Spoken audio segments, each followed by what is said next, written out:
afternoon.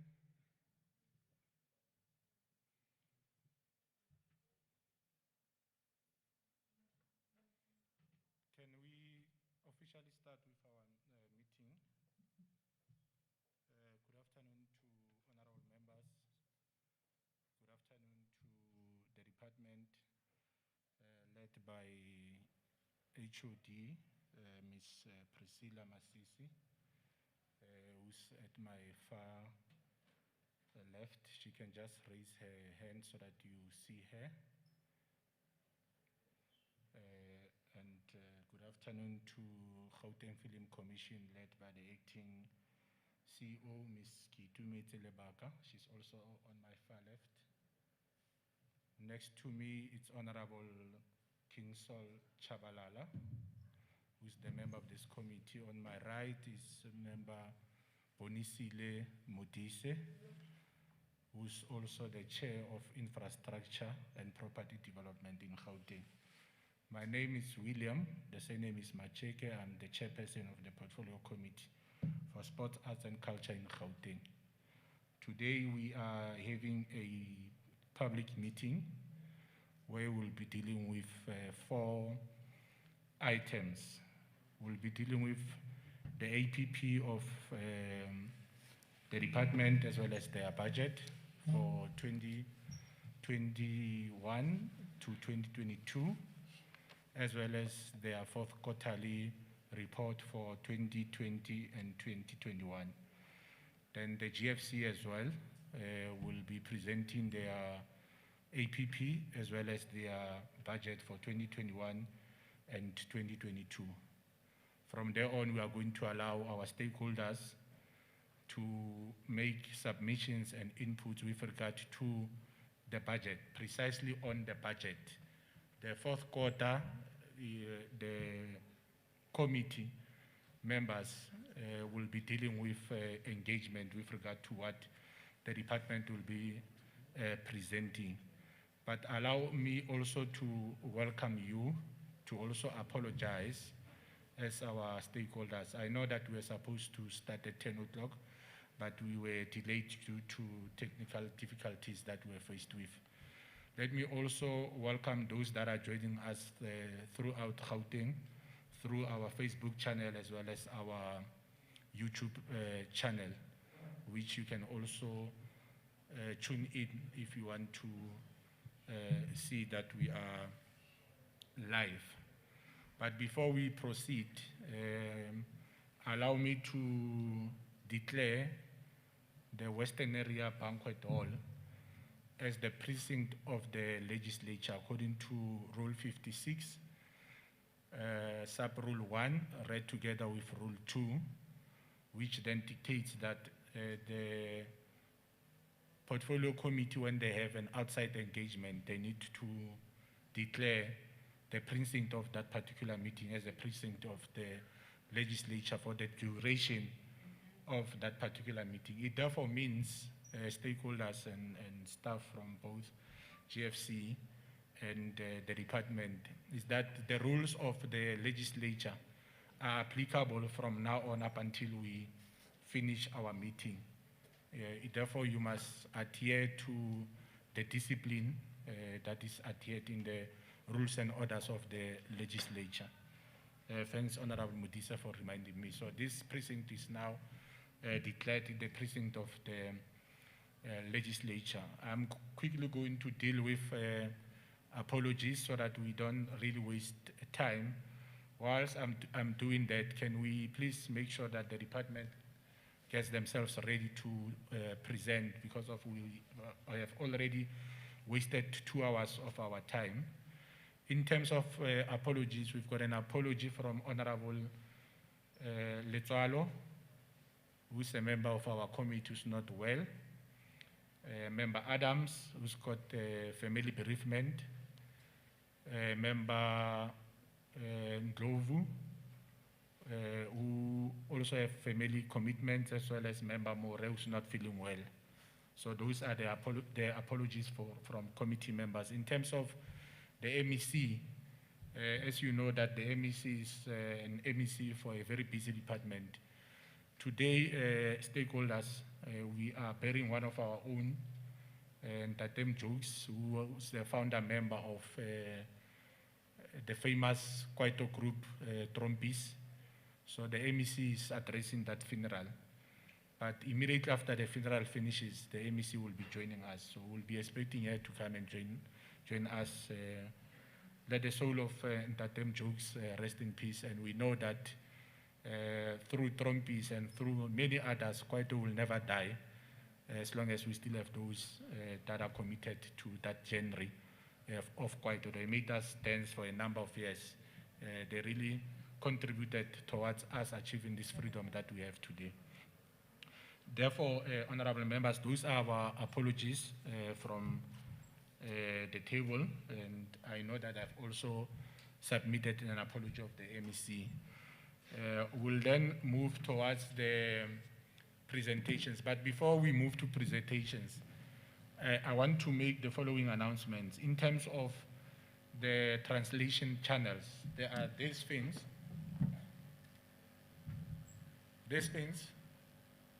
They will give it to you if you will raise your hand, if you need them. Afrikaans, it's on channel 2. It will guide you there. You just move there to channel 2. isiZulu, isiXhosa, it's on channel 3. Sesotho, Setswana, it's on channel 4. Tsitonga and Tsivenda, I don't know whether I pronounced that correctly, but you'll bear with me. It's on channel 5. But may I also humbly request that once we are done with the meeting, please return that gadget. It will not work at home. But the unfortunate part is that it's got a tracker inside. So you live with it, they will be able to track you. The next thing, you will be arrested for something that does not have any value to you. So please, once you request this gadget, make sure that you return it to whoever that will have given to you. I take that the department, they received a briefing from us that after they will have done with their presentation, we want them to zoom into areas that really affect the people of the West End in terms of, especially in terms of the budget, and also to zoom into the programs that they are doing within the region of the West End. We gave them that particular briefing, and we are hopeful that once they do a presentation, because you will see that their presentation will not necessarily zoom into the West End, but will generalize Gauteng as a province. But we then requested them that they must then zoom into areas that really affect the community and the people of the West End. I must say, HOD and your team, I was very disappointed today. The committee undertook an unannounced visit to Tukomsres Stadium. What I saw today at Tukomsres Stadium, it's a shame. We can't continue to have such development being neglected. It does not really matter whether it's a municipal property or it's a provincial property. At the end of the day, that stadium is meant to offer services to the people of Tukomsres. As we speak, the people of Tukomsres does not even have a facility where they can call a sporting facility. But what also matters the most, Director Bobon Dlakuza, is that every single day your team reports to our offices that are attached to the stadium. And every day they see how that stadium looks like. But there's nothing that has been done to that particular stadium. So it therefore means from now on, when we move forward, we need to be able to make sure that we respond to the challenges that the people of Tukomsres are faced with. Over and above that, I also took an announced visit before I came here to the swimming pool closer to the stadium. We said to the people of Tukomsres, we are going to build them an Olympic-sized swimming pool. That swimming pool, I don't think even anyone here who's got a swimming pool at their home will be happy with the size of that swimming pool that has been built there. So the sooner we attend to those issues, much as they are municipal properties, at the end of the day, Houghton Department of Sports remains the responsible department in Gauteng in terms of sports development and sports infrastructure in Gauteng. So it's important that we need to really attend to those particular issues. I know that over and above us inviting people from surrounding areas, we've got people from rural areas, those who are from Magaliesberg, those who are from Airport, Houghton, those who are from Kokosi and other areas who are in the periphery of the West Rand. Let's make sure that they know and feel what is sports development. It must not be seen only in townships, but it must also cut across the breadth and the width of Gauteng. So let's make sure that this because that will continuously speak about them, they are also built in those particular areas. I thought I must just raise that particular issue so that you are aware of. So I'm going to hand over to the HOD, who will then just give an overview of the departmental APP. I've requested the HOD and the team that we don't necessarily need a prolonged presentation, but they must just give us a high level of a presentation as well as the budget allocation. Then from there on, immediately once they're done, GFC will also do the same. Once GFC is done, we'll then move to the department to do their fourth quarterly report presentation. Once we are done, we'll then allow GFC to also do the same. I'm going to then request members to just input on that presentation. Then we are going to allow you as our stakeholders to engage both presentations. You'll also realize that from our table, also to yourselves, we don't have copies of presentations. We are going digital, the world is going digital because of this coronavirus that we are faced with. Therefore, if you will need a copy, you'll just approach the table on my far right, just give them your email, they will be able to email you all the presentations that they could have been presented today.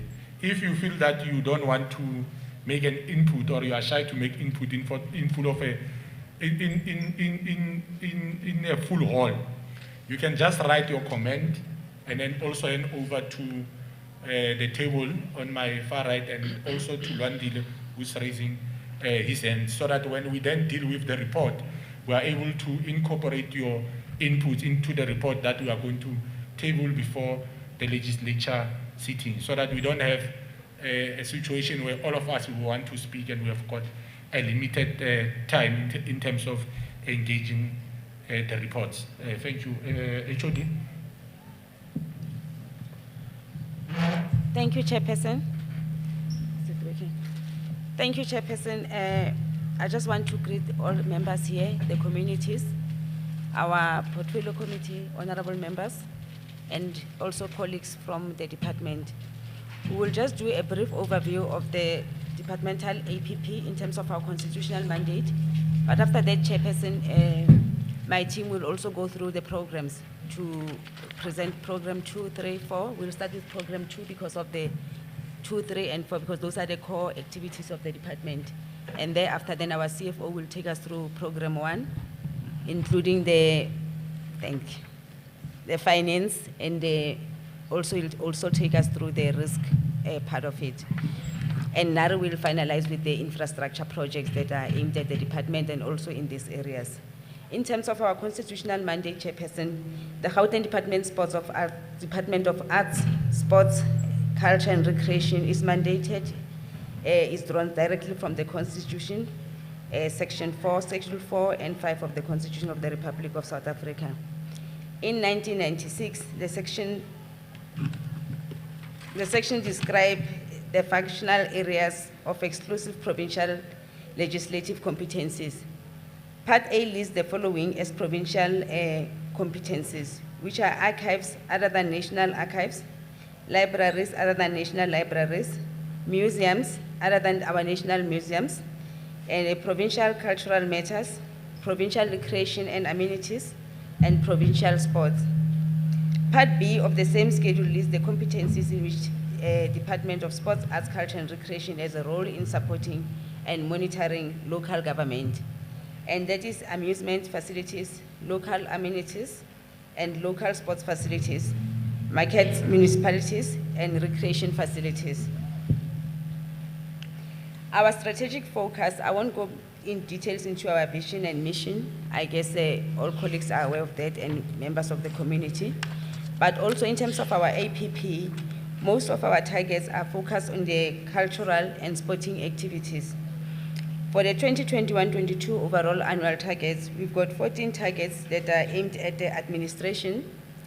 Cultural affairs, we've got 57 targets. And libraries and archive services, we've got 28 targets. And for sports and recreation, we've got 44 targets. So in total, we've got 143 targets that we are going to be doing in this financial year. And of those, 40% are of cultural affairs, 31% are sports and recreation, and 19% is for library archives, and 10% is for administration. With that, Chairperson, I will then ask our Program 2 to take us through all those overall targets for Program 2 and Program 3. So Ntate Shane Maja, can you come forward and present to the communities and the Portfolio Committee on Program 2 and 3? Thank you, Chair.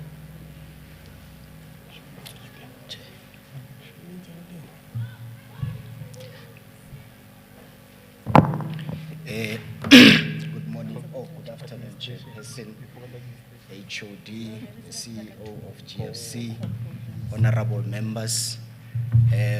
Chair, I think without necessarily moving away from the directive of the HOD, that the Shane Maja is closer to me. That Shane Maja is the acting chief director for culture, arts and culture within the department. Mepila Sande Moveve is the acting chief director for sports and recreation. Chair, we took cue from your, as chief directors, we took cue from your directive that we must be short in our presentation, and therefore, Chair, you see we have augmented just a little what the HOD has directed, that I will take the committee through the presentation. Chair, my name is Umphihletse Mafura. I am the acting chief financial officer in the department. Chair, I am now on slide number 8. I will be starting with presenting the program 1, which is a program for administration. Chair, in the 2020, we are presenting the APP for 2021-22, which is the financial year that starts in April 2022, which is the financial year that starts in April 2022 up to the end of the financial year, which is March of the following year. Chairperson, in terms of administration, our output indicator requires that we do compliance and responsive to governance. This is the governance of the department, in which our output indicator is to maintain a maximum vacancy rate of 9% over the MTF period. We also have, Chair, an output indicator that requires that we represent designated groups in terms of our employment, and you will see there, Chair, that in 2021-22 we wish to maintain, or we target to maintain, a minimum of 50% representation across the department, and this will also be over the MTF period. We also wish to maintain 2% of our staff establishment, or our composition of employees. 2% of those will be people with disability. Chair, when it comes to number of building inspections that we will be doing, this is a new indicator that we have, Chair, in this financial year, but also going over the MTF. We will be doing 8 inspections in a financial year over the MTF period. In terms of our output, which is to represent procurement targets that represent designated groups, you will see, Chair, that we wish to maintain a minimum of 30% of all our procurement within the department will be done through women, by procuring from women, and this will be a 40% increase or a 10% increase moving to 40% over the MTF period. We also wish to maintain within our procurement processes that our procurement, 10% of our procurement will be moving towards the youth or people that we recognize or designated as youth. 5% of our procurement will go to people with disability, and 3% of that will go to military veterans. I'm on slide number 10, Chair. Still dealing with the outcomes of governance and compliance. The output indicator here, Chair, is that we are going to maintain a percentage of goods and services procured from township business. And Chairperson, we have over the years an average budget of 1 billion rand as a department, and 30% of that we wish to have spent in the townships. A percentage of valid invoices paid within 15 days, which is a target that we have been given by the Honorable Premier.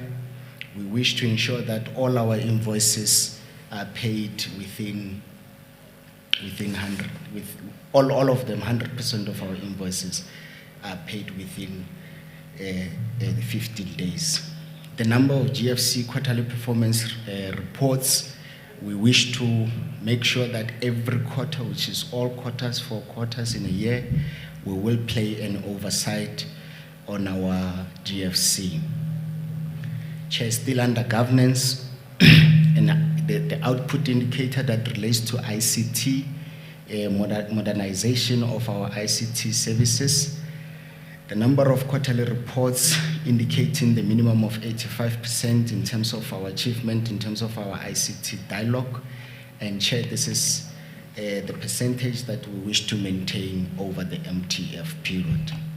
Audit and risk, Chair, one of the key things that our MEC has indicated is that we need to get clean audits going forward, and you will see, Chair, that we target that all our audit and risk implementation plans must be implemented 100% going forward. Chairperson, I'm on slide number 12.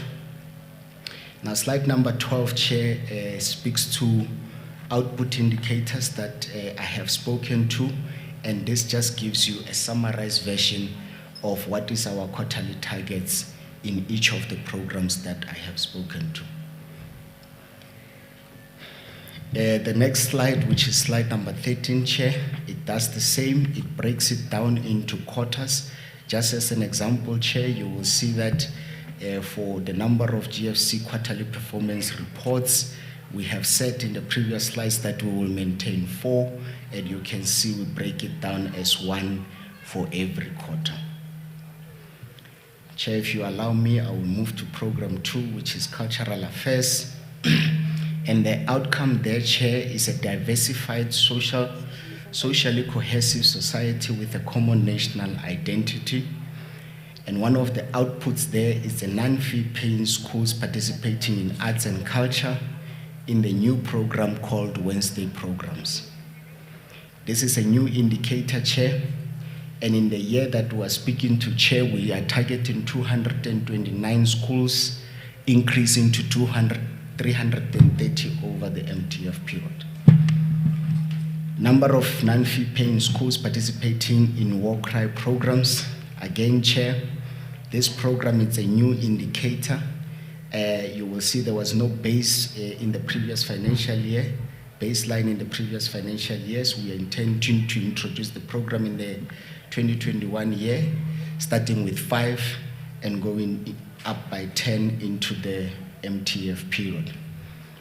The Provincial School Arts and Culture Awards hosted, it's also a new indicator, Chair, and here our target is Provincial Schools Arts and Culture Awards will be hosted in each year of the MTF period. In terms of the output indicator, the outcome indicator, Chair, that talks to transformation and transformed and capable professional sports and arts and culture sector. This is where we intend to, in terms of our outputs, choral conductors supported and trained, And if you look at the chair, we intend to train 550 in the financial year 2021-22, moving to 600 and 650 respectively over the MTF period. A new indicator, Chair, that targets the number of women that will be trained in terms of the Basitsana script writing and directing. Those workshops will be held in the 2021-22 financial year. We intend to hold 1,000 of those. The number of introductory children's theatre and dance programs implemented in terms of at ECD level, we target, Chair, 20 in the financial year that we're speaking to, 30 and 40 over the MTF period respectively. The number of community-based arts and culture holiday programs implemented, Chairperson, we will be implementing 4 of those in the year 2021-22, and we will do so across the MTF period. Chair, when we speak to the outcome that talks to a diverse, socially cohesive society with common national identity, again, in this regards, we talk to the number of arts and culture dance programs implemented in corridors, and you will see that we have 1 for each of the years over the MTF period. While we are saying it's 1 chair, it's 1 per corridor, so all the corridors will have a program. The number of arts and culture drama programs implemented, similar to the previous one.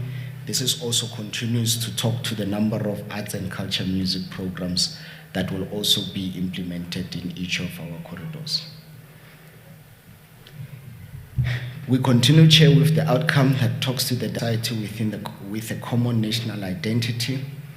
And in this case, Chair, the output indicator being the Houghton Community Shashalaza Theatre and the Dance Awards to be hosted, and we intend to do so in each of the years over the MTF period.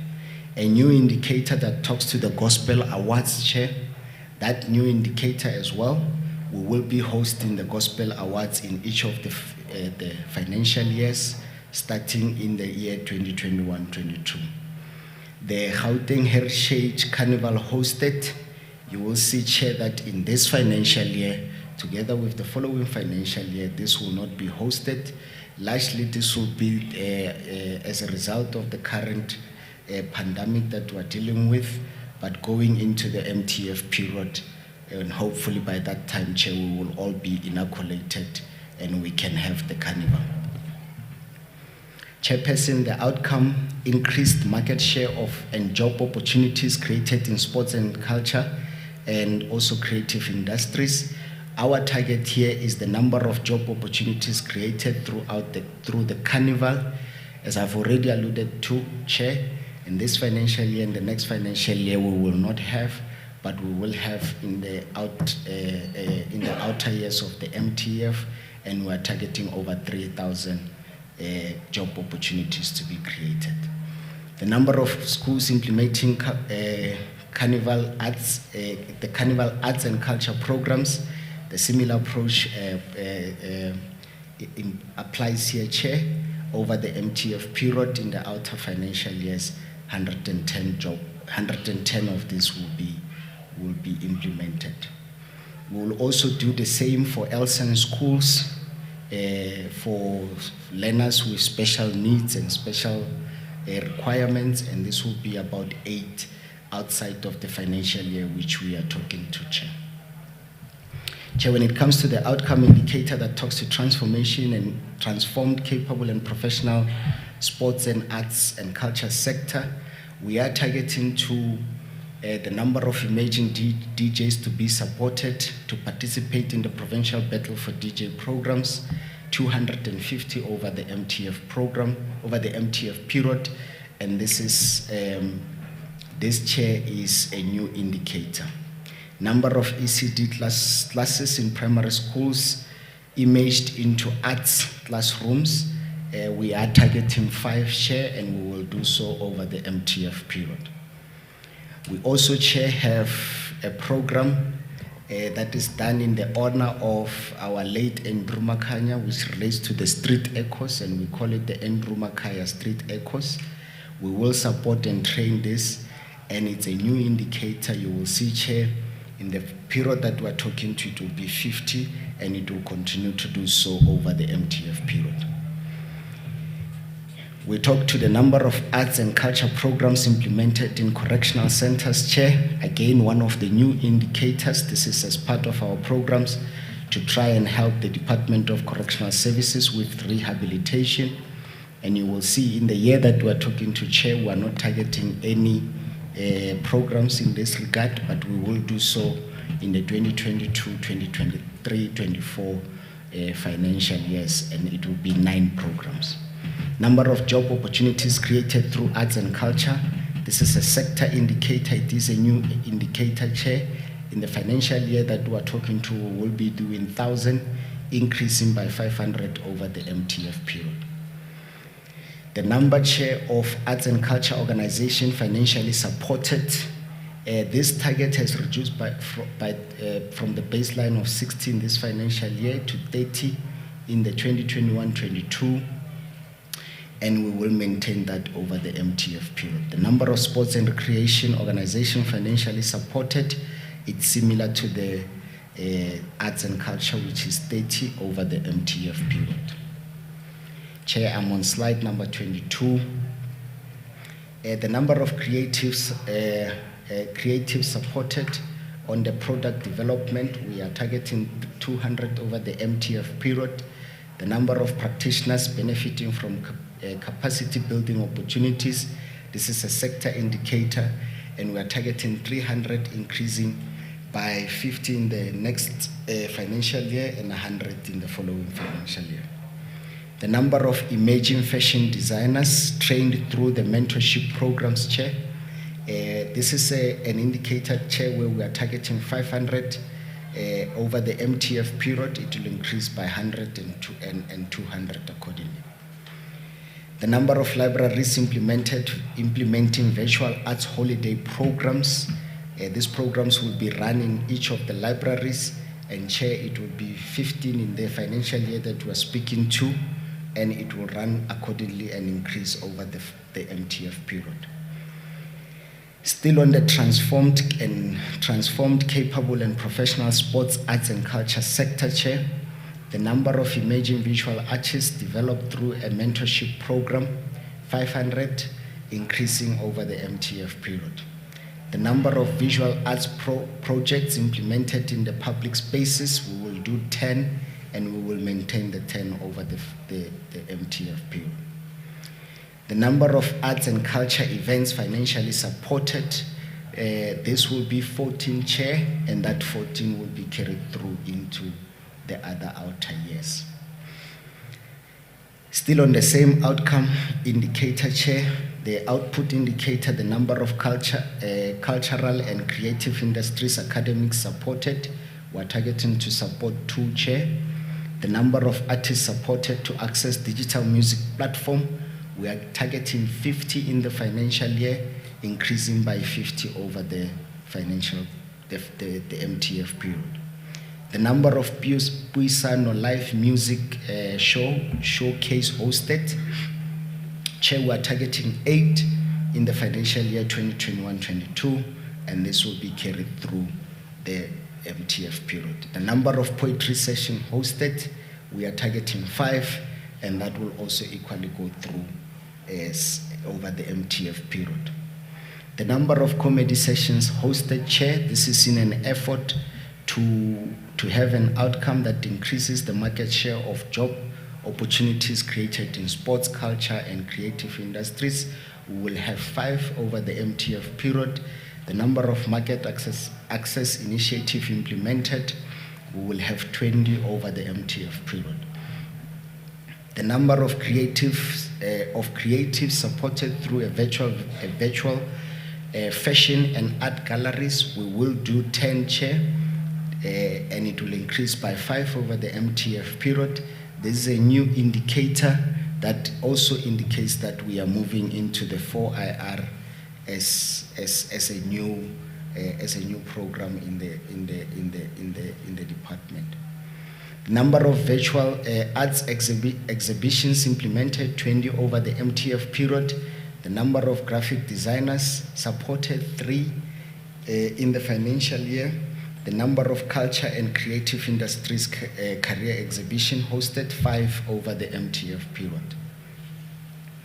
Chair, I'm speaking about targets that we intend to achieve, which is the number of monuments supported to be 6 in this financial year and also over the MTF period. The number of new statues for heroes and heroines of heritage liberation struggles that we will install. We will build 8, and we will do so over the MTF period in each of the financial year. The number of plaques for statues of disgrace erected.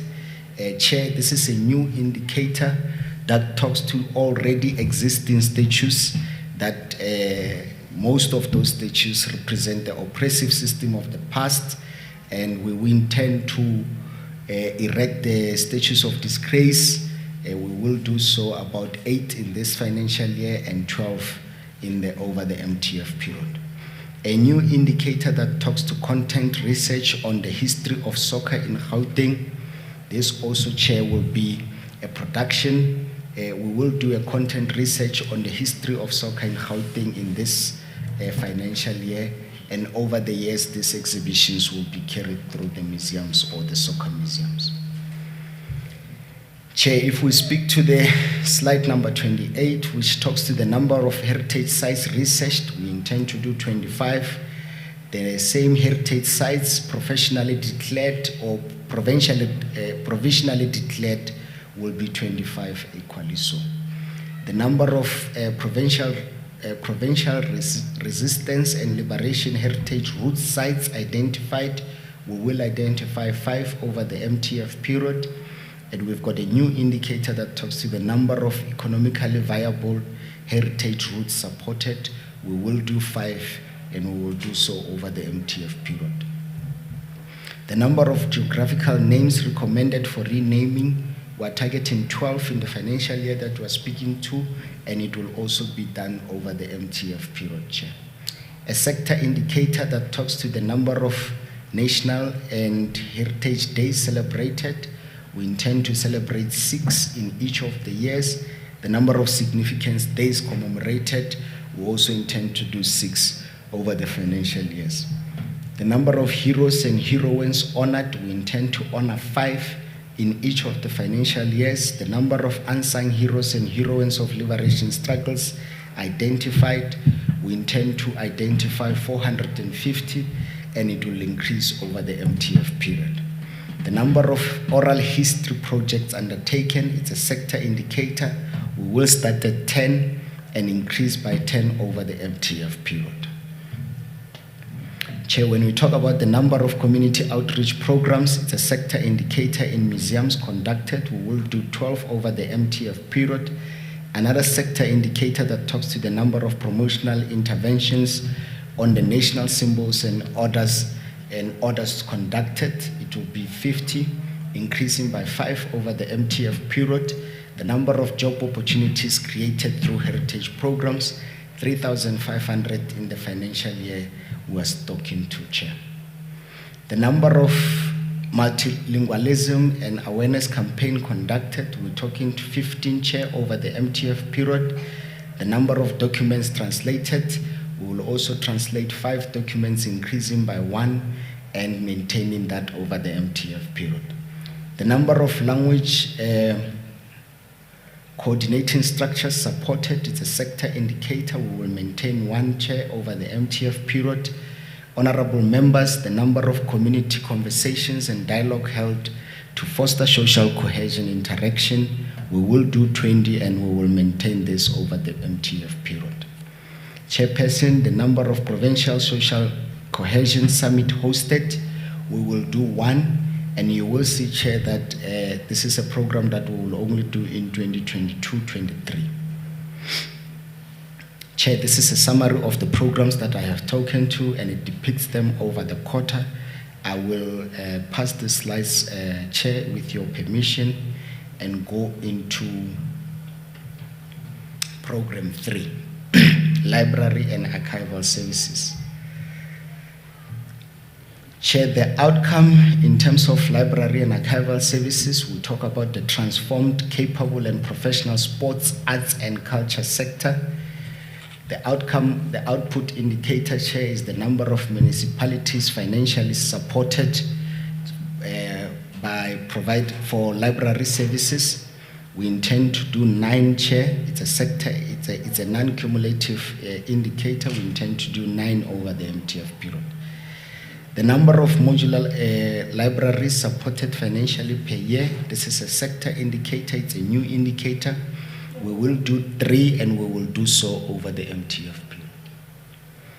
Chairperson, the number of monitoring visits conducted, the number of monitoring visits we will conduct, it will be 120 and we will maintain that over the MTF period. The number of new libraries built, Chair, we intend, Chair, to build 3 libraries and we will do so every financial year over the MTF period. Chair, I'm on slide 41, dealing with a new indicator that talks to the number of transfers to the SLAB to provide workstations for the blind and visually impaired, and we will do so by providing 1 in each financial year. The number of libraries upgraded with ICT infrastructure, Chair, we intend to do 15, and then we will increase this by 5 and maintain that over the MTF period. The number of people benefiting from reading programs, 10,000 people will benefit from reading programs, 12,000 and 14,000 respectively over the MTF period. Chair, a new indicator that talks to an outcome that seeks to a diverse, socially cohesive society with common national identity. There we are talking about the number of ECDs provided with toy libraries, and we will provide 15 ECDs with toy libraries in the financial year we are referring to. The number of correctional centers supported, also a new indicator, Chair, it will be 5. The number of non-fee paying schools supported with library services, it will be 10. A number of born to read programs implemented, Chair, we will implement 10 in the financial year, increasing by 10 and maintaining that over the MTF period. The number of library materials procured, we will procure 12,000 library materials, increasing it by 2,000 over the MTF period, Chair. Still dealing with the outcome that seeks a diverse, socially cohesive society with a common national identity. Honorable members, in this case, we are targeting a number of library holidays programs implemented. It will be 4 over the MTF period. A number of library community outreach programs implemented. It will be 8 over the MTF period. We will also seek to do a number of library script renewed, it will be 6, and the number of locally emerging authors, it will be 50, and we'll maintain that over the MTF period. The number of market access promotional interventions for local emerging authors, it will be 10, increasing by 10 and maintaining so over the MTF period. The number of non-profit organizations financially supported to inculcate culture for reading, Chair, we will support 14 organizations over the MTF period. The number of registry inspections conducted, we will support 30 over the MTF period, and the number of archives outreach programs implemented, we will do 10 and maintain so over the MTF period. The number of archival record access for contribution to the National Automated Archival Information Retrieval System, 2,000 over the MTF period, Chair. The number of records transferred to archive repository, 3,000 over the MTF period, and the number of oral history programs conducted will be 10, and the number of records digitalized, it will be 100 over the MTF period. The next slide, Chair, provides a depiction of the quarterly targets, or how we break down the quarterly targets for each of the targets that I have already spoken to. And with your permission, once again, Chair, I will move to program 4, which is sports and recreation. Chair, with regard to sports and recreation, our outcomes is a diverse, socially cohesive society with a common national identity.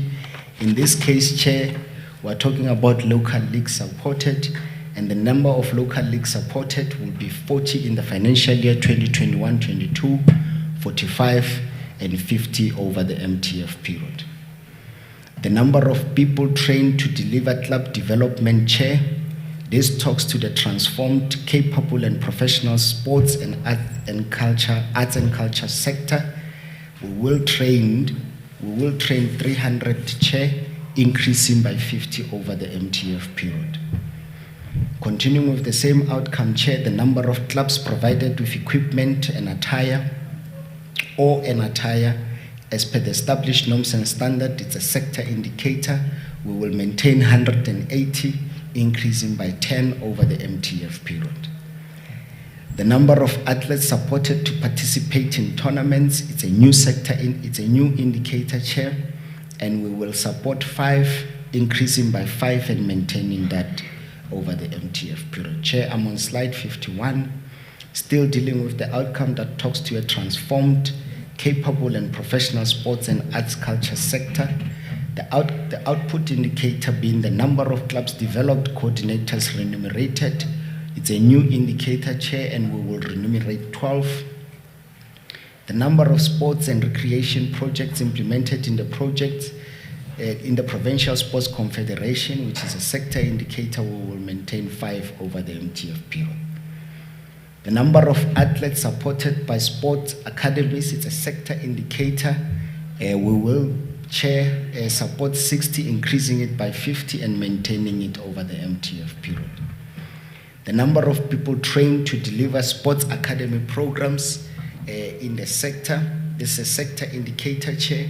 We will do 200 in the financial year that we are dealing with, Chair.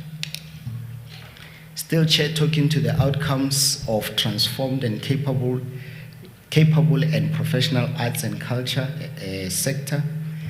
The output indicator being a number of sports academies supported.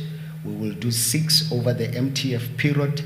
The number of sports focused and schools supported, 7 over in the financial year, and the number of new schools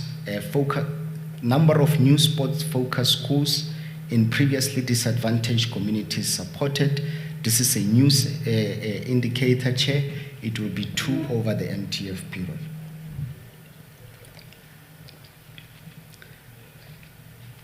The number of OR Tambo Sonchini games held, we will hold 6 in each of our 5. The 5 regions will also be supported with sports with equipment. We'll do 5, 7 over the MTF period, maintaining the 7 over the MTF period. The output indicator, Chair, that talks to the team Houghton supported to participate in the Tricolor Games in the financial year that we're talking about, Chair. We have not targeted this output indicator. The annual Houghton Sport Awards hosted, we will do so every year over the MTF period, Chair. The number of people participating in water safety programs, 2,000 in this financial year, and 2,200, 2,500 over the following financial years. Another sector indicator, Chair, that talks to the number of hubs provided with equipment and attire in terms of the established norms and standards, 27 over the MTF period.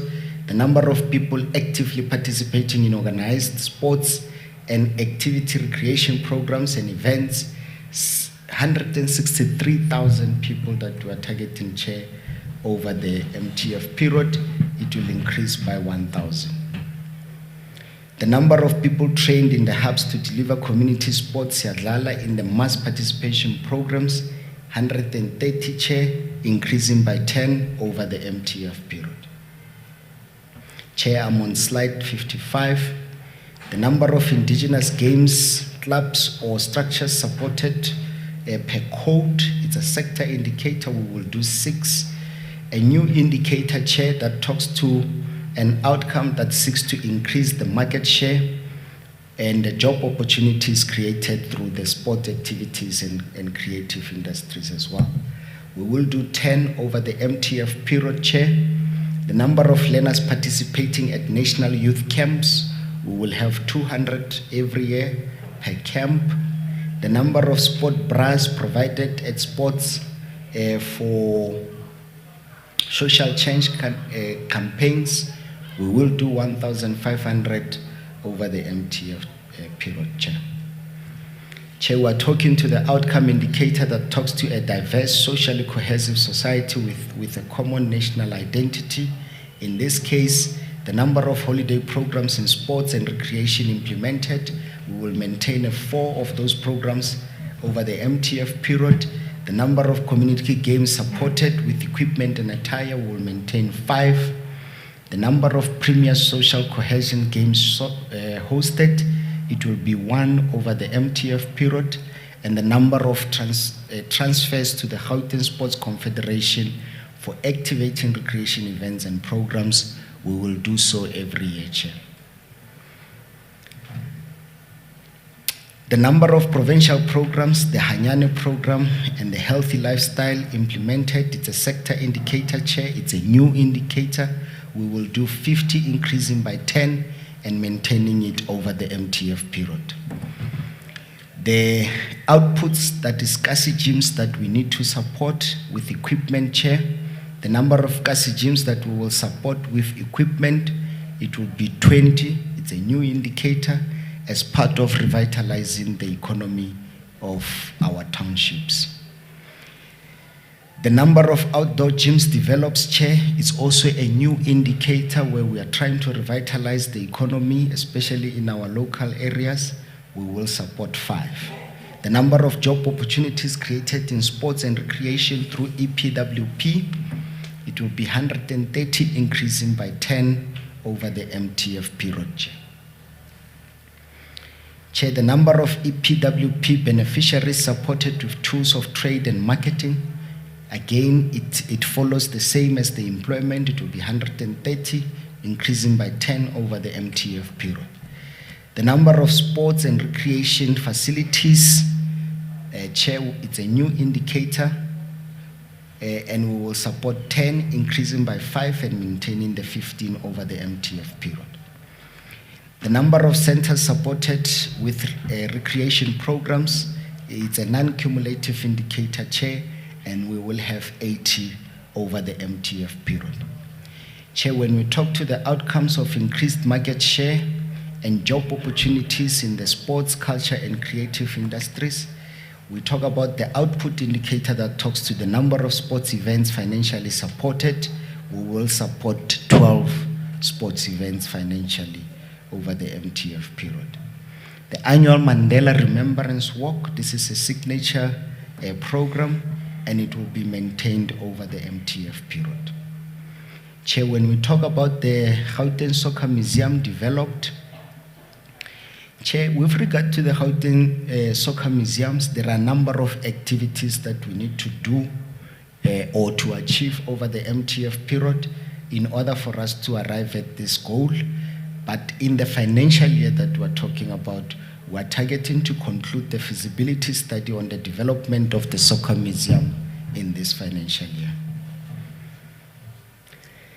Chair, when we talk about the sector indicators, the number of school sports structures supported, 17 over the MTF, number of learners participating in school sports tournament at district level, 32,000 over the MTF, number of learners participating in school sports tournaments at provincial level, 8,000 over the MTF period, the number of schools provided with equipment and attire as per the established norms, 460 over the MTF period.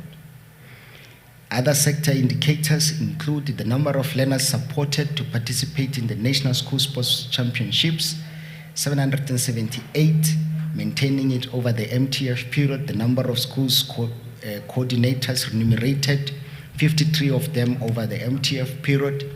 The number of people trained to deliver school sports programs, 520, increasing by 20 over the MTF period.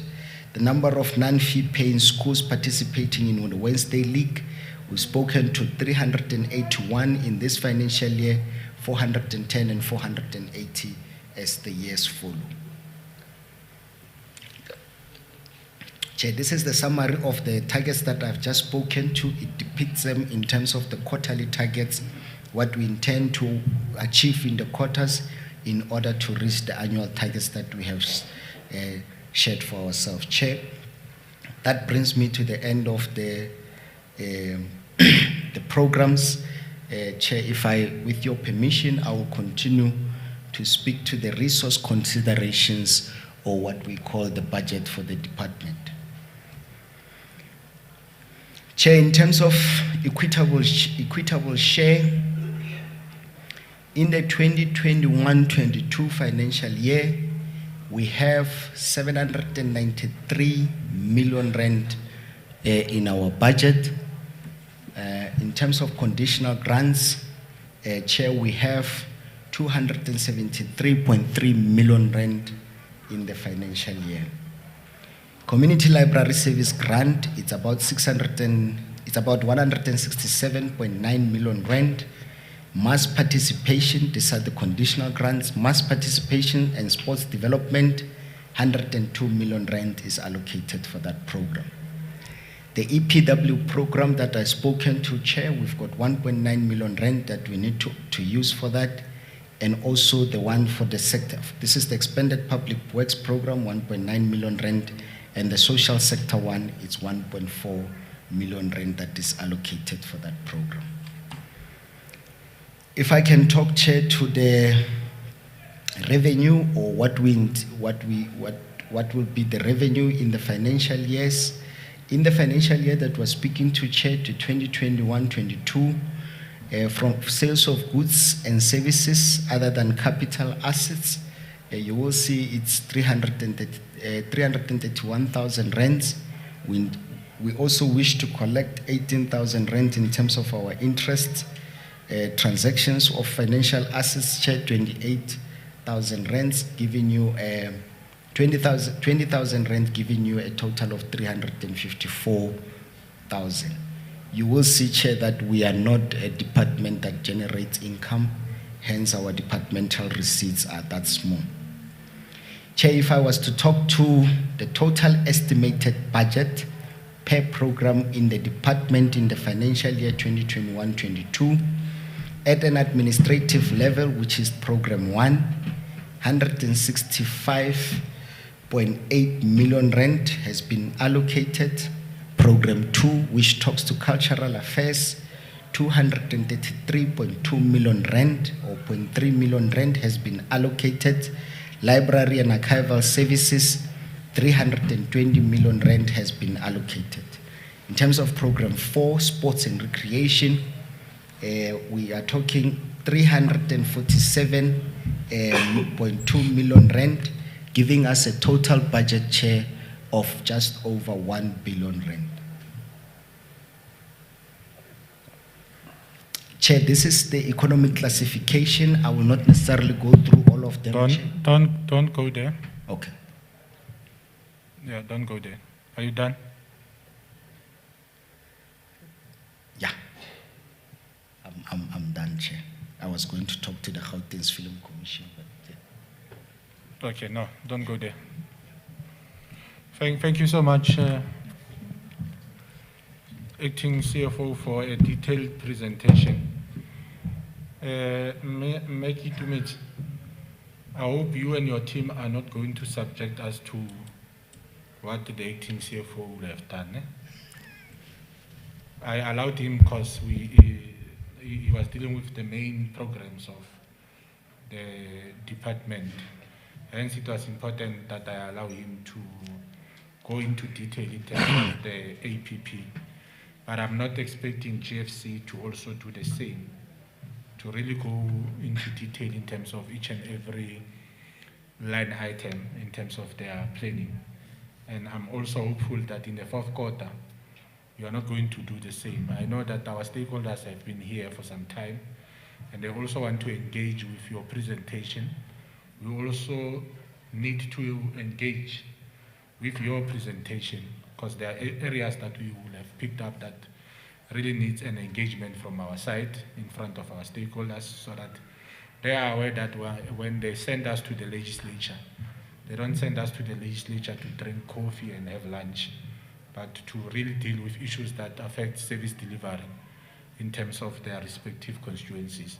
So I'm really pleading with you, acting CEO, that you whoever that will be presenting does not go into detail. I'm going to hand over to you just to give us your overview, and you'll indicate who will be doing the presentation. Whilst the person that will be doing the presentation will be preparing, I'm expecting the department to quickly prepare the fourth quarter, and you are going to have 10 minutes.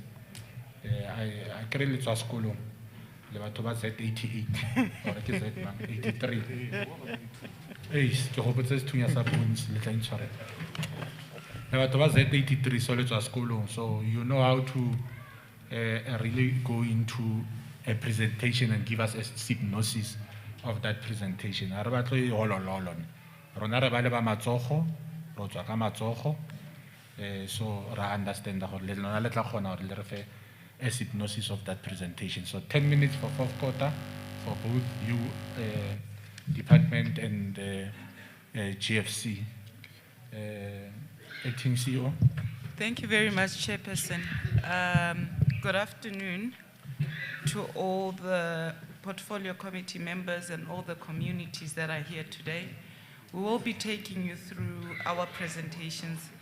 As Meg comes to the fore, and prepare yourself, Meg, with the slides up as I just give an overview, a high-level overview.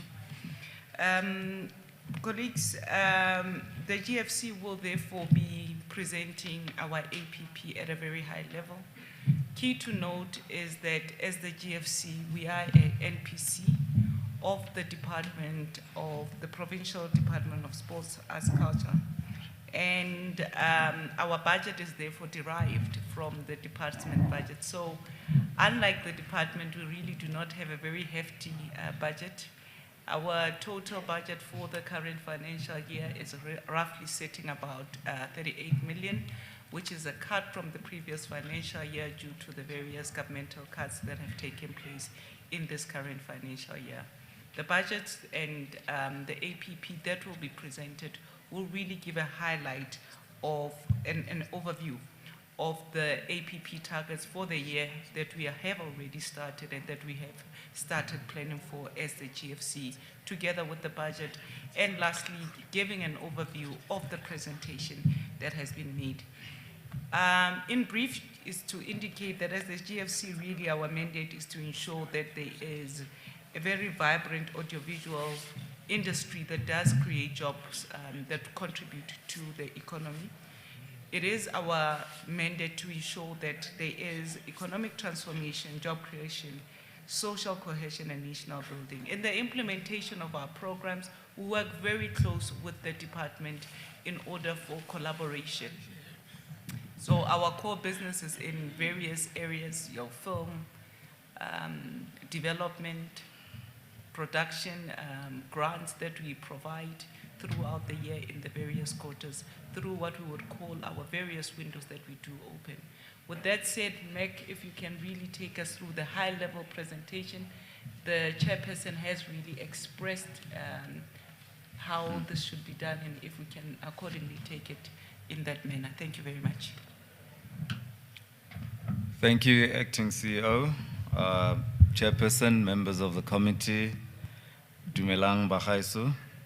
My name is Mac Mokhova. I'm the Stakeholder and Strategy Manager for the Gauteng Film Commission.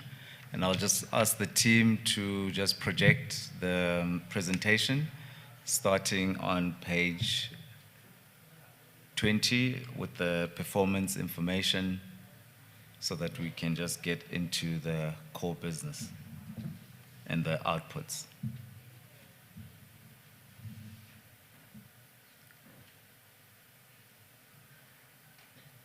Next slide. Looking at the new programs that we intend to do, which are largely in relation to the regional heritage and history content that will be supported. These are the productions and scripts that we will request applications for in the coming year to ensure that we do highlight heritage and historic content. We'll also disaggregate our support in terms of gender equity to ensure that women and people with LGBTIQ content indeed are supported accordingly.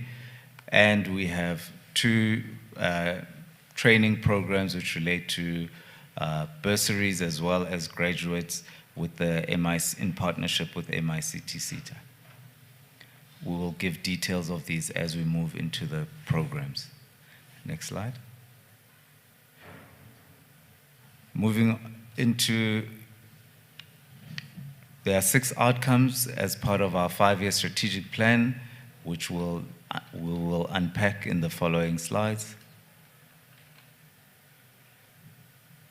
Looking at enhanced contribution towards Gauteng audiovisual economic development, here we will be looking at 3 outputs, specifically with strategic partnership and collaborations with various investors and those who can be able to assist us to get more funding and resources to ensure that our programs indeed are more impactful, and we are also able to get more funding for our core programs. In the year ahead, we will be doing 10. In terms of number of municipalities, sorry, staying with that slide, number of municipalities, in the coming year, we will be assisting through our IGR platform to assist Mfuleni as well as and other municipalities, but Mfuleni is within this region, that's why I'm highlighting it, to formalize permit processes. This is in relation to ensure that when productions come to shoot, they are able to properly go through the right channels and get permits, which then in turn also provide revenue for the local authorities. In the year ahead, we will be then targeting 440 permit facilitations. These are permits that we facilitate through the GFC and distribute them to the various, or put through to the various local authorities in various regions to ensure that those filmmakers who are doing productions there do indeed get authorization to do so. Move to the next slide, please. Moving to outcome 2, this is in relation to increased support for regional content. These are in relation to script development, 8 for the year ahead. We've already outlined that we will be wanting to receive applications in relation to historic content, as well as other film and short film scripts, which we will then support in the year. In terms of support for audiovisual content productions, this is in relation to the documentaries, the feature films, as well as specifically supporting emerging filmmakers. As GFC is a developmental organization, we will be then supporting all these various categories in the year ahead. We will also continue to support content for television, and in the year ahead, we will be supporting 8.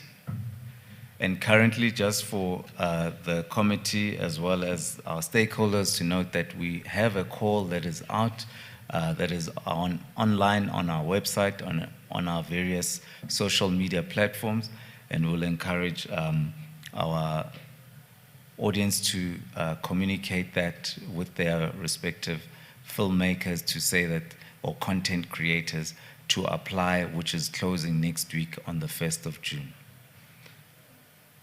This does relate to script development. There are various categories, mostly on the key programs that we are implementing.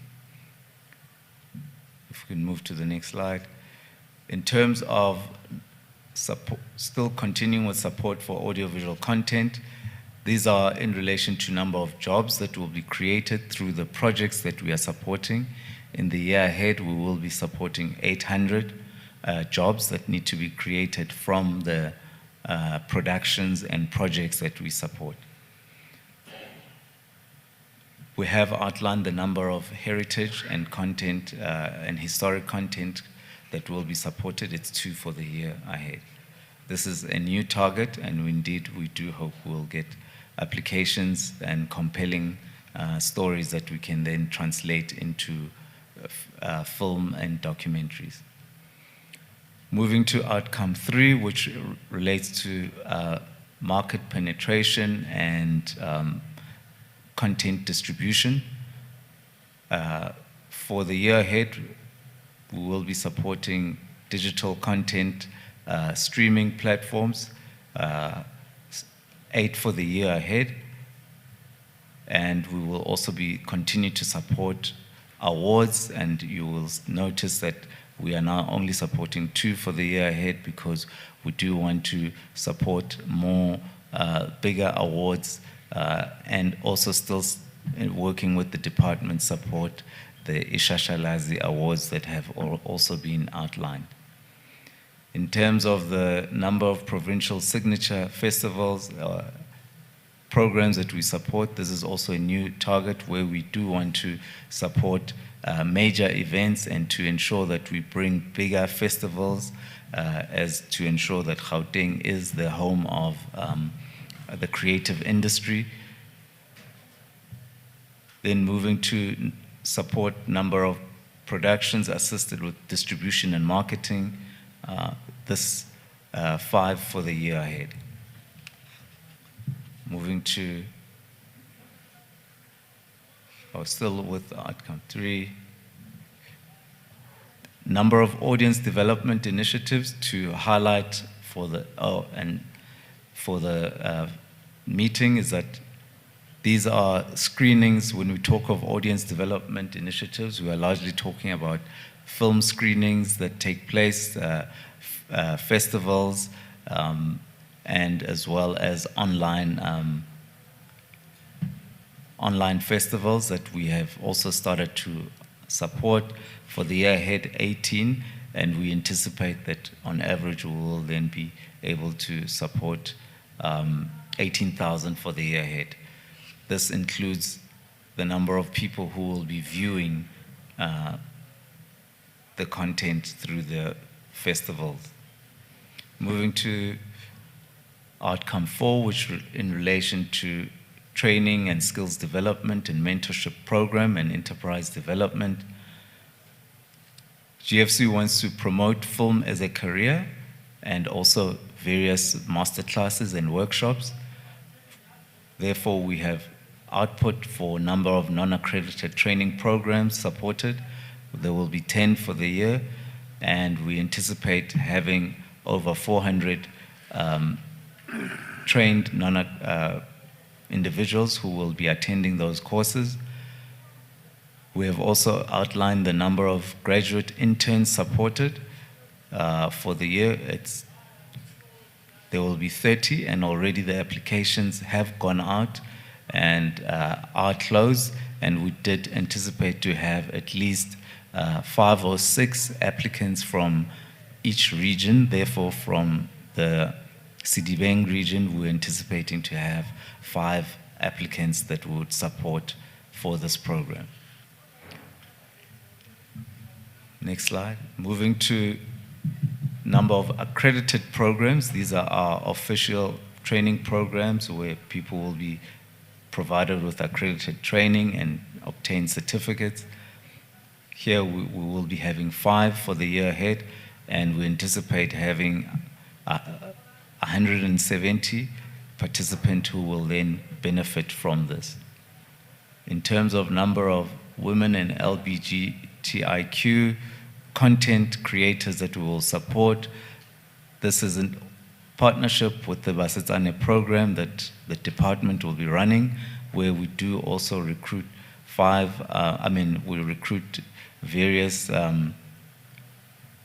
participants from the regions, but also we would want from the program to then support specifically 5 of those who will graduate from the program, who will then be qualified to then be supported for their various productions to be funded. So there will be 1 from each region supported. In terms of number of emerging filmmakers mentored through a 48-hour project, this is a project that is run over a weekend where 5 individuals will be recruited from the regions. As you can see, it's 25 in total, and they will go through this course where they will have to develop a script, shoot the production, and have it screened all in 48 hours. In terms of mentorship, we'll then be supporting 30 bursary applications or beneficiaries in partnership with MICT for the year ahead. And also, it was anticipated that it would be 5 per region. And then also in terms of number of emerging enterprises supported, here we also will be supporting individuals to apply for funding for equipment.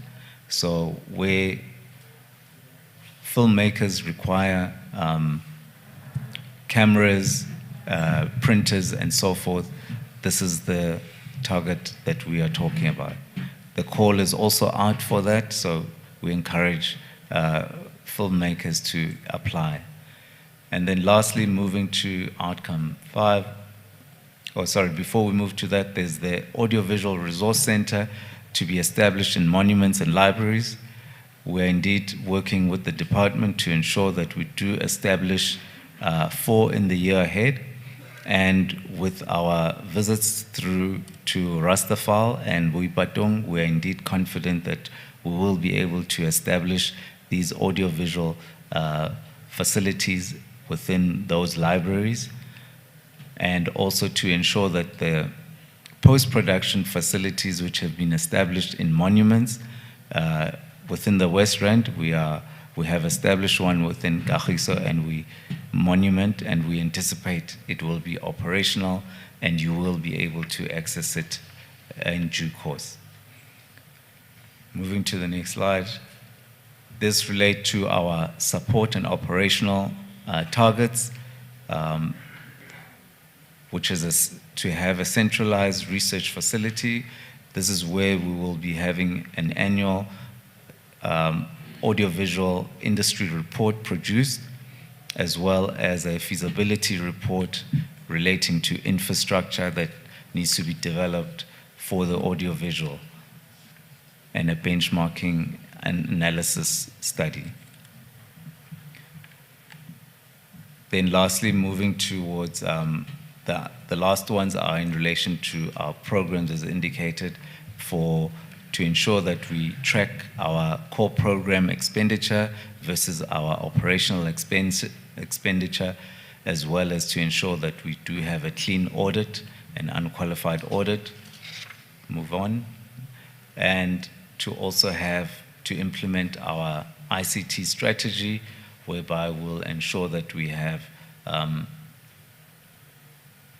digital transformation and business process interventions implemented. Next slide.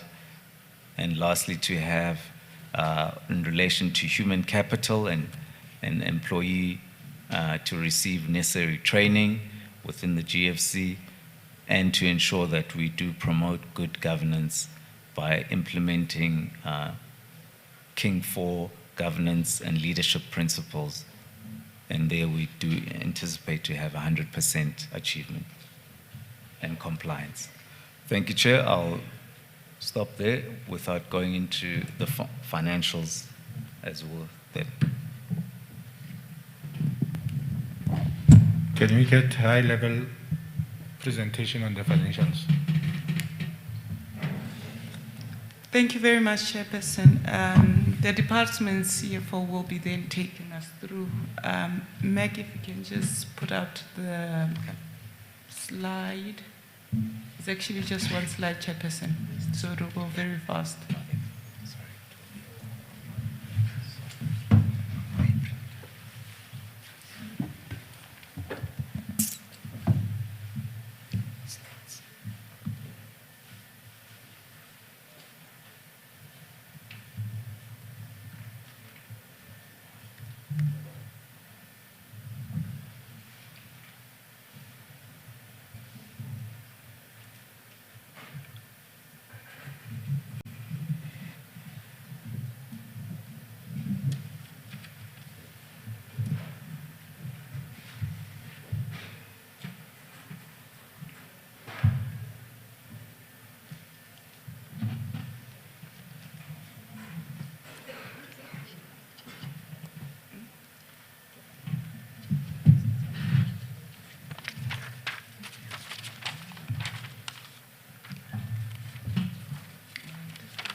Chair, we are presenting the budget for 2021-22.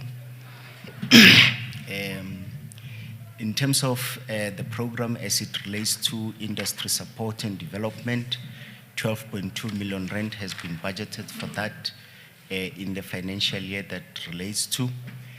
Marketing and communication, Chair, we've got 2.9 million rands rounded up that has been budgeted in that financial year. Administration support, Chair, 23.5 million rand. This is in relation to strategic support and stakeholder relations, which is 740,000 rands. Information technology, 944.7 thousand rands. In terms of human resources, 257,620,000 rands. In terms of the program as it relates to legal and governance, the budget for that program, Chair, is 565,000 rands, and the management of GFC, 21 million rands. Chair, all in total, the budget that we present to the committee is 38.7 million rand in the financial year 2021-22. Thank you, Chair.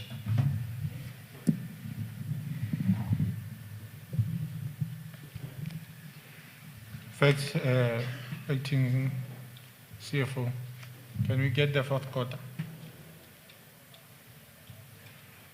As they prepare for the fourth quarter, can the HOD or whoever that has been tasked to present on the departmental priorities for West Rand to give us that quick presentation in terms of the plans or the activities that we run as the department in the West Rand. And I take HOD that whoever that will be doing the presentation will also incorporate GFC in their presentation. If not, you can get your colleague next to you to just highlight areas where GFC is offering services to the people of the West Rand.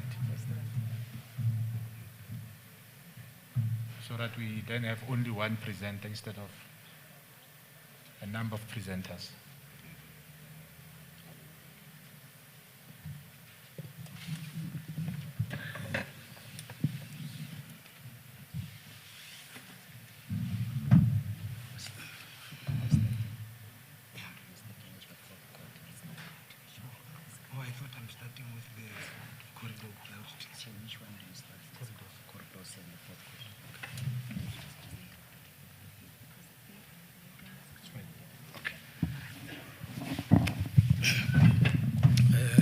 Stakeholders, so that you are aware, what is presenting is not going to be flighted. You'll just take note of what is presenting, but the focus is mainly on the West corridor, so that you are informed of the performance indicators for this particular region. Ntate Dlakuza? Mandikubulise sihlalo namalungu ekomiti. Ndibulise HOD, acting CEO, all colleagues endizanabo. Kilidumedise kaufela. Abahlali base West Rand igama lami ngubongile Ndlakuse, director ye corridor West Rand for all programs as a department. Into esizazama uyenza sizawuzama ucalucalula i-programs kakhulu ezizoza ngapha e-West Rand. So nizodila nge-programs, uMamunari uzodila nge-issues ze-infrastructure ezizoza apha e-West Rand. Ke simolole ka di-regional office tsa rona, re na le di-regional office tse 4, one ko Merafong, iko Khutsong, one Westonaria, iko Simunye, one iko Randfontein ko Tukomsres. Modulasetulo re khutlwile ka taba ya ko Tukomsres. Ke nana re tla berekisa process ya rona ya IGR go leka go thola di-solutions mo. Engwe office iko Mogale City. The service areas tsa rona ke di area tse ka mo kaofela ke tla etsa fela sky kai one ya ko Merafong. Re na le office e one mare service areas tsa rona ke Carltonville, Playbank, Khutsong, Wedela le Foshville. So zonke indawo eziwela phansi kwezo areas siyazi service.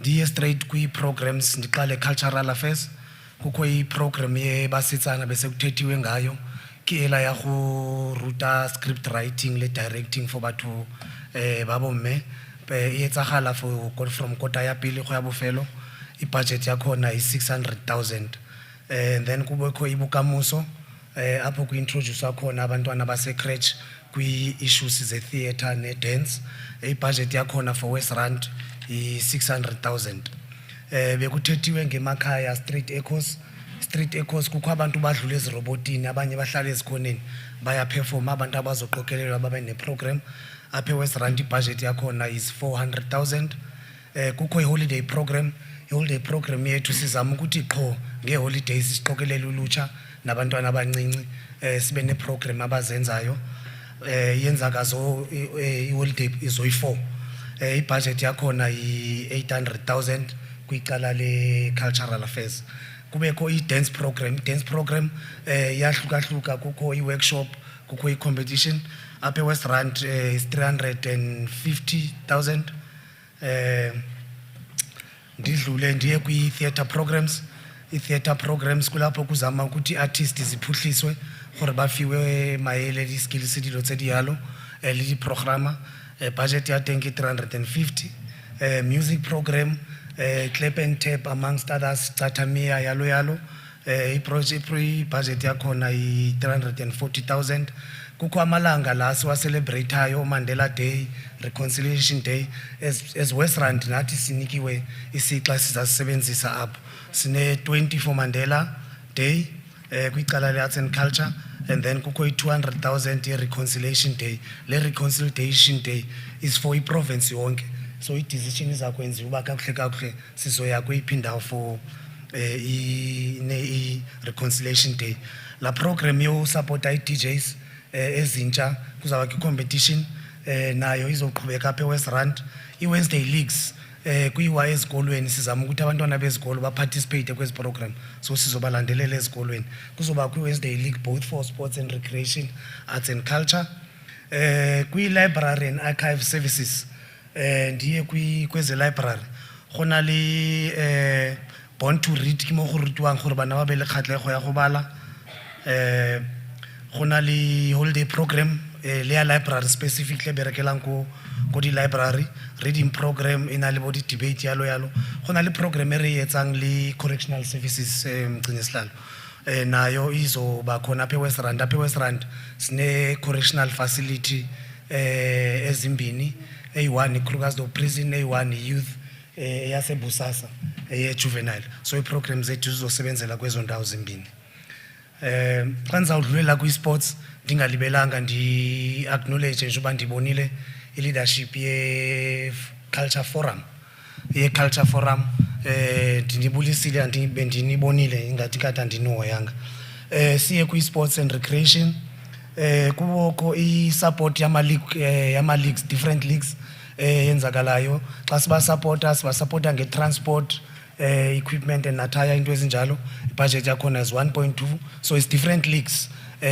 netball, soccer, basketball njalo siyenza through i-federations zakhona ne-associations apha eWest Rand kukho i-regional sports academy sesilungiselela i-athlete for indaba zokujima, diet, i-advice into ezinjalo sine 1 million i-regional academy yethu Simunye sports complex situated kule ndawo sibe neprogram yethu esebenza nge-rural areas usihlalo bese sibalile xa evulayo from koMahalis ukuyoma ngapha kweForgeville ndoyikuyibiza bathi kikodikolubeni bathi kodwa kuhlala abantu ayindimi ibizwa njalo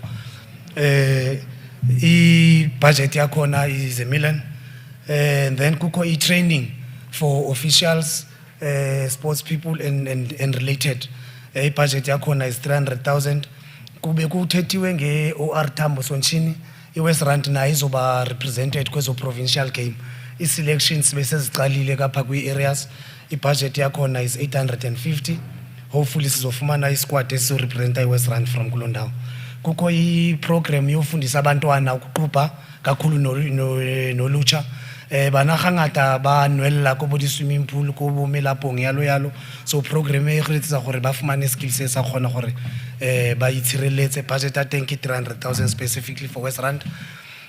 Ndibulise sports confederations bese ndibonile some of the leadership in the areas kukho the Provincial Sports Confederation in the responsibility to establish kwi areas budget ayina budget because yenziwa si-sports confederation nge-budget yabo. Wednesday leagues zikhona nakwi-sports budget yakhona is 2.4 silidwa yi-Department of Education in this regard thina sisupporta yona kubekho ama-district tournaments izikolo zidlala amongst each other singalibelanga uba kukho i-instruction chap esinentsha ephumileyo all non-contact sports zizoqhubeka. Contact sports azizuba khona ezikolweni. Contact sports sicela ngezenza ukuthi abantu basondelelane kuba ngabi ne distance efunekayo ye-meter and a half, something like that. Sithetha ngobhola, netball, into ezinjalo zisavaliwe kodwa ezinye noba zisezawuqhuba kuthiwa zizawuqhuba. And then kubekho kwi-recreation i-fun runs and walks siya kwi-area nge-areas encourage abantu for healthy living siba ne-fun runs, fun walks. Namhlanje kusene Green Hills we in partnership ne-ISMO there's a race there, 5 kilometer fun run, fun walk, and then a 10 kilometer ne-mile run. Kubekho ne-aerobics or walks and runs 75,600 and something for budget. And then for aerobics Leonard Shebile promote healthy living retheose budget bill health department ukuthi abantu babe healthy iba 81,463. Kubekho i-games enkcubeko indigenous games more bua ka di-games tse ne re gotse tsa kgale tse ntse di teng diketo kgati yalo le tsone di teng ko merafong ka sheko go na le di district games di simolotse ka 10 today. The budget there is 128. Program ya teng ya tsamaya fela ko national go select ka di squad. Holiday program ya sports le yona e bereka ya ka ne re tlhalositse ya arts and culture ke 300,000. And then gona le sports for social change. Sports for social change ke mo re sebetsang teng le di NGOs ne structures zasekuhlaleni uzama ukujongana nengxaki zasekuhlaleni, GBV, drugs and all of that. Sifake kancinci nathi kulo ndawo. I-budget yethu is 211. Kubekho i-community games, Easter games and festive games. Si-encourage ukuthi kubekho into eyenzakalayo. Mainly we have been doing soccer, netball, and we're looking into uqhubeka sinye nakwezinye sports. I-budget yakhona is 945.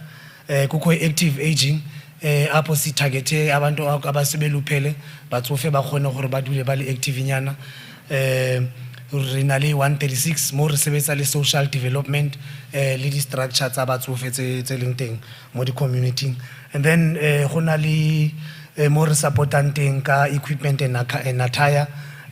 Sco club development they do it through the federations, ko recreations ba etsa ka di hub tsa rona tsele ne setse re di badile gore di teng.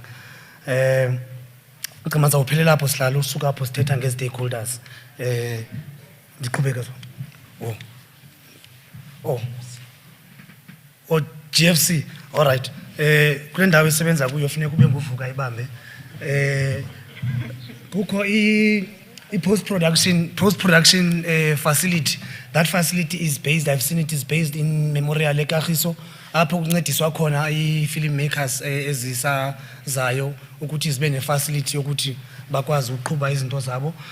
Startup equipment budget yakhona le and I think nayo biseyibaliwe budget yakhona for the West Rand so we are told is 50Ks. And then bursaries targetedly there must be 6 nayo biseyibaliwe xa kufunda i-program but the target is 6.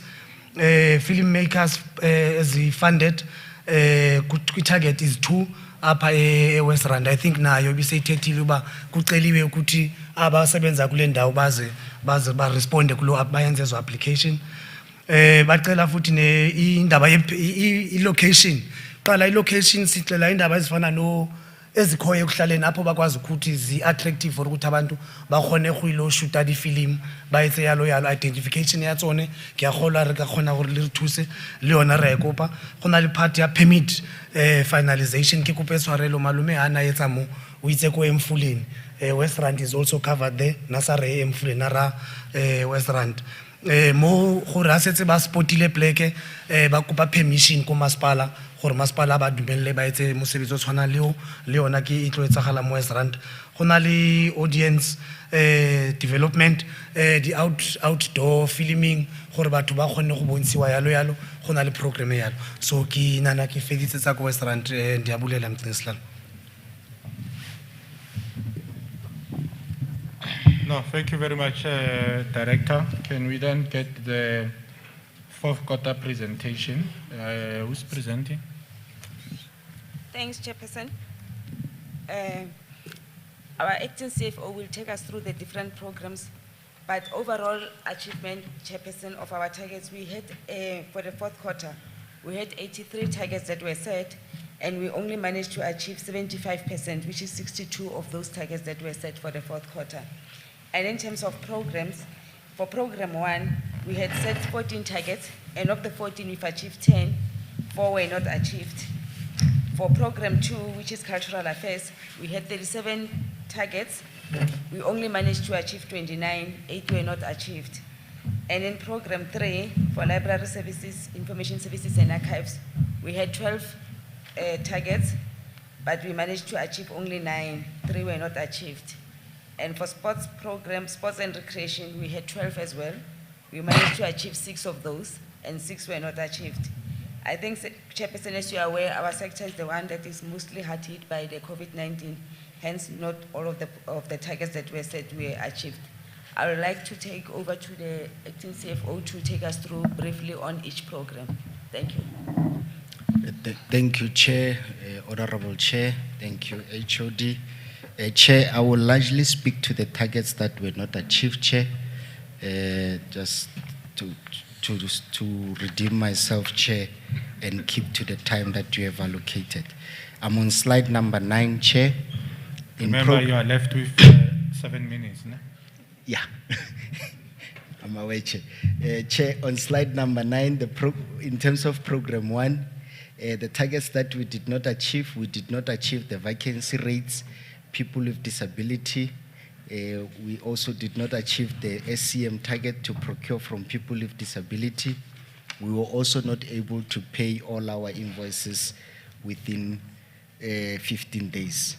Chair, in terms of the vacancy rate, a total of 43 employees exited the department in the year that we're talking about due to expiry of the contracts. You will see, Chair, that part of the reason why we did not meet this target is because a large portion of our senior management in the HR unit also left the department. So due to lack of capacity in HR, we have a high vacancy rate within the department. The remedial action, Chair, we are in a process of insourcing combination of insourcing and outsourcing by requesting assistance from other departments and so forth to ensure that we are able to meet our recruitment targets. Chair, in terms of the people with disability within the department, we were supposed to have 2% of our staff establishment with, being people with disability. We have not achieved this target, Chair. Part of our remedial action is to ensure that in the recruitment plan, we have a targeted targets in terms of recruiting from people with disability. The maintaining 5% of people with disability, Chair, we were not able to buy from people with disability. Our target was 5%. We only achieved 1.36%. Part of what we intend to do, Chair, to increase our spend on people with disability, we will be embarking, Chair, into road shows where we will invite specifically organizations that deal with people with disability, but also generally people with disabilities, where we can then workshop them on the central database and so forth in order to improve our stats. I'm on slide 13, Chair. Percentage of invoices paid within 15 days. Chair, part of the reason why we have this is because a lot of our service providers are not registered on the e-invoicing, which is the Gauteng e-invoicing. we are starting to encourage our service providers to register there so that their invoices can be processed on time. Chair, I will skip the slides and go to slide number 25. That talks to Program 2. The targets that we did not achieve in Program 2, Chair, it's the number of choral conductors supported with training and development. We had planned to train 500. We've only achieved 66. The number of ECD classes in primary schools, image into arts classrooms, we had targeted 5. We have achieved 0 there, Chair. The number of programs implemented in correctional centers, we had targeted 9. We did not achieve any in the fourth quarter. When it comes to creative industries, Chair, number of emerging fashion designers visually trained through the mentorship program, we had targeted 230. We did not achieve any. The number of arts supported to access digital music platform, we had targeted 25. We missed it by 3 and achieved 22. The number of Puisano live music showcase hosted, we had targeted 1 show and we did not achieve that target. In terms of heritage, the target relates into research documentation on history of soccer museums. Chair, we were supposed to have conducted the study on the history of soccer museums, and this was not done. In terms of prior, Chair, the number of heritage sites provisionally declared, we had targeted 10, and this target, Chair, has not been done. Overall, Chair, majority of the non-achievement of targets is what the HOD has mentioned. Some of the challenges that we experience as it relates to COVID, the pandemic that we were faced with, some of the targets we could not achieve. Majority of this, Chair, we are now improving in terms of our planning processes just to ensure, Chair, that going forward we are able to achieve the targets that we have set for ourselves. Chair, I'm going to move to Program 3. I'm on slide 49. Library services. The number of new libraries built, it's a sector indicator. We had planned to build 3. We have not built any. The number of local emerging authors supported, we had planned 50, Chair. We have not achieved any of that. The number of non-profit organizations financially supported to cultivate culture of reading, we had planned 7, and Chair, we had not achieved any of those targets. A large portion of this, Chair, a lot of it has to do with capacity issues, but also the reasons that the HOD has alluded to in terms of the COVID-19 problems that or the COVID-19 pandemic that we were faced with. As it relates to financial support to non-profit organizations, Chair, we found that those that we had awarded financial support, a lot of them did not comply in terms of government regulations, and we were unable to process their payments. However, Chair, we are now embarking on programs to educate to ensure that before applications are received and during the period that applications are received, compliance issues are attended to. Chair, with your permission, I will move to Program 4. I'm on slide 64. On slide 64, which is sports. You are busy taking time of GFC. Are you aware? I'm done. This is the last slide, Chair. You'll negotiate with them, no? Yeah, I'm done. Chair, infrastructure, number of combi courts installed, we had planned 5. We built none. In terms of the number of EPWP job created, 150, we only achieved 95. The number of sports and recreation facilities developed, we had planned 5, we didn't achieve any. The number of COVID shelter sites supported, we had planned 47, we only achieved 33 of that. The feasibility study for the soccer museum, we did not conduct, Chair, and the number of schools coordinators remunerated, we only remunerated 49 of the 53. Chair, thank you very much. Where's the budget? What's the expenditure? Jumping right into expenditure, Chair. Chair, I am on slide 81. In terms of the department's program, in Q4, Chair, we achieved 54.12% of our budget was spent. Overall, in terms of the year to date, we were sitting at 81.7%. In Program 1, Chair, 65% of our budget was spent, which was the budget or the projection was 66. Thank you. Acting CFO. Thank you, Chair. GFC. Thank you very much, Chairperson. Mine is very short. I think it will be less than 2 minutes. Chairperson, slide number 4 of the Q4 will clearly indicate the targets that were met in the GFC in Q4. As they're trying to find the slides, Chairperson, it is just to indicate that we had 25 targets. Out of the 25 targets, we have met 24 targets. Only 1 target was not met, Chairperson. Means, therefore, that our achievement for Q4 is really sitting at 96%. You will then see that ISD support achieved 92%, marketing and administration were all 100%, Chairperson.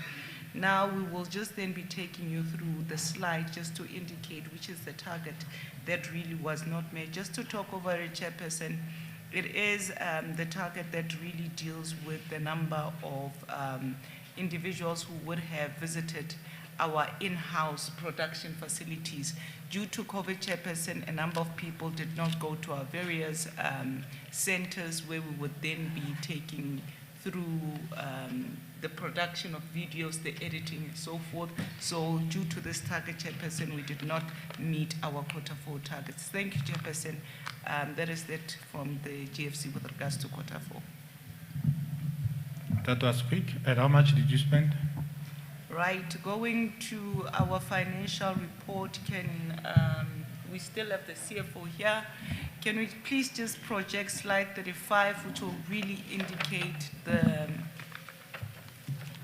our target. But Chairperson, overall, it is to indicate that our expenditure is sitting at 99%. CFO, I think if you can just take us through as we are waiting for the slide to pop up. Thank you very much. Thank you, Acting CEO. Chairperson, the projection for the quarter was 13.4 million rand. 12.4 million rand was spent. 92% of the expenditure was achieved. Overall, at the end of the financial year to date, 99% of the monies in the GFC was spent, remaining with 500,000 rands. Thank you, Chair.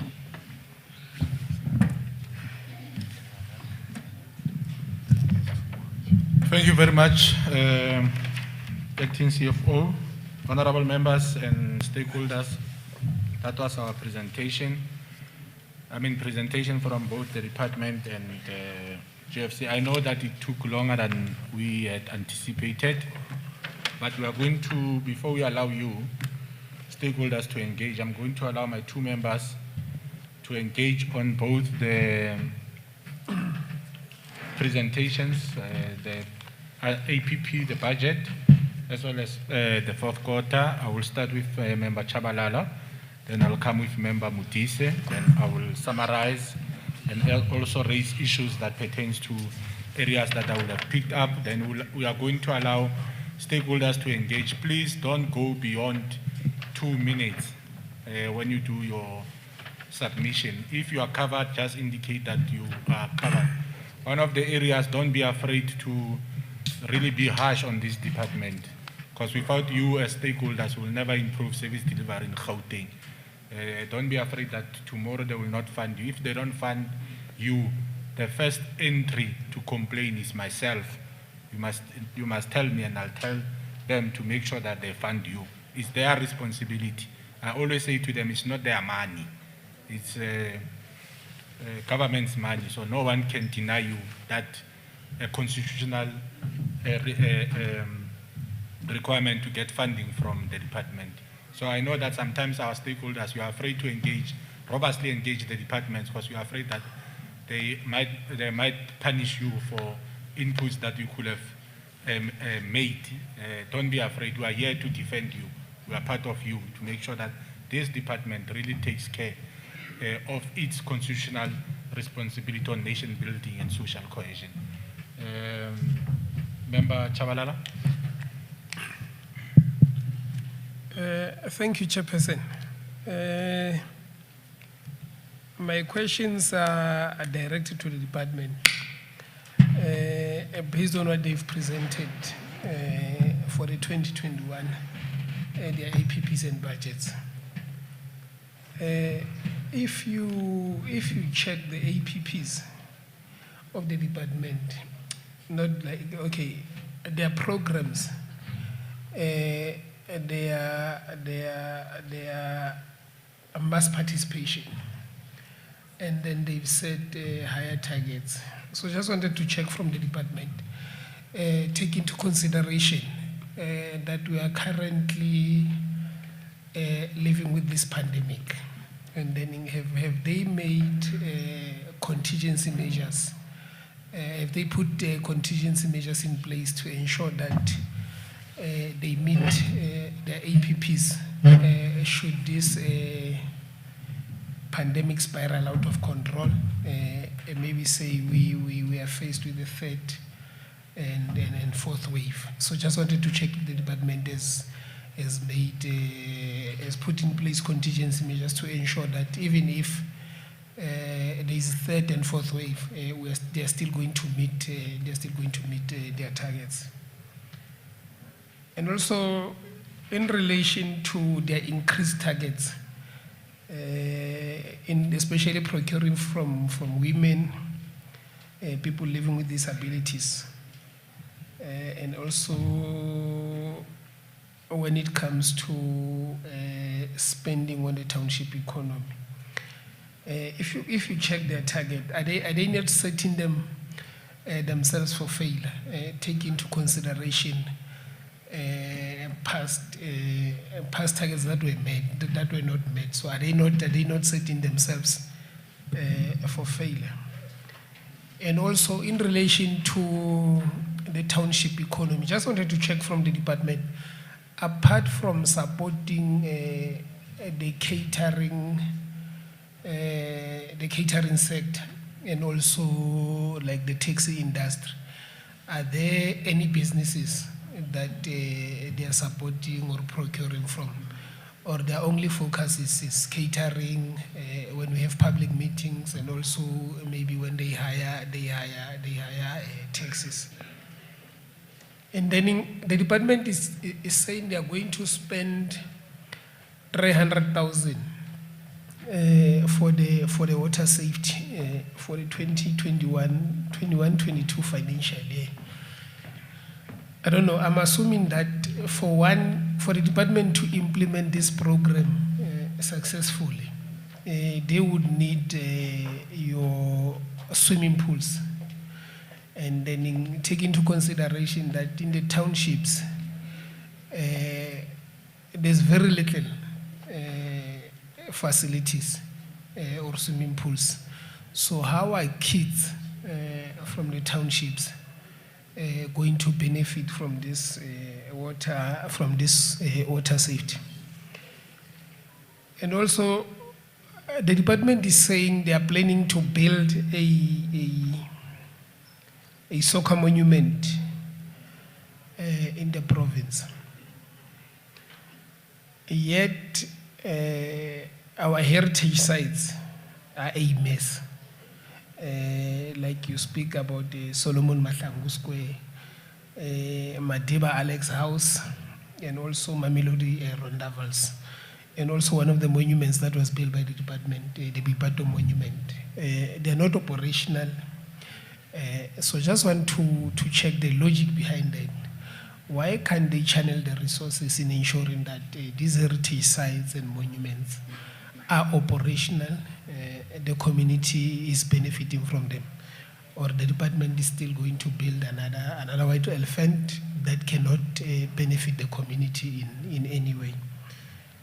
And also, The department, maybe I did not, maybe if they can clarify, when they were speaking about a building of statues, and then they also talking about statues of disgrace.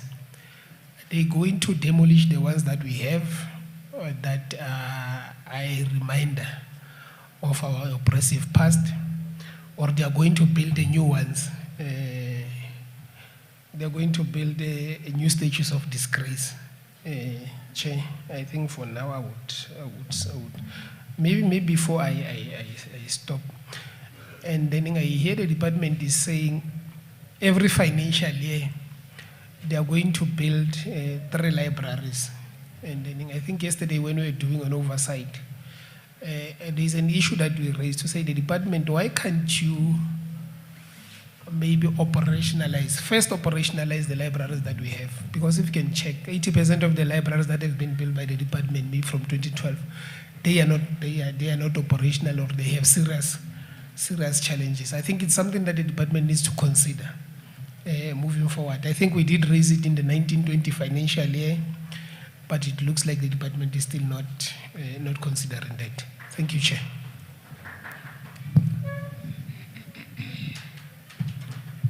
Are papate matsogo mo parlamenteng.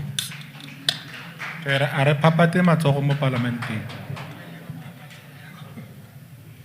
Re bontsha metlholo ya. Member Modisa.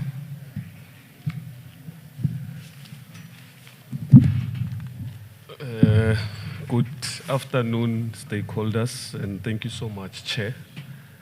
I know you are going to cover majority of the things that I want to raise, so I would not take too long. I just have 2 issues. I don't like asking questions, Mr. Chair.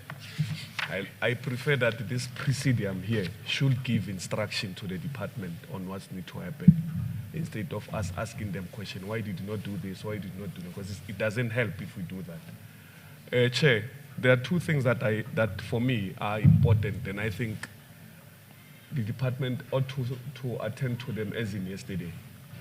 From Wednesday, when we went to Orange Farm Library, Orlando Library, Jabavu Library. Thursday, we went to Heidelberg and Ratanda Library.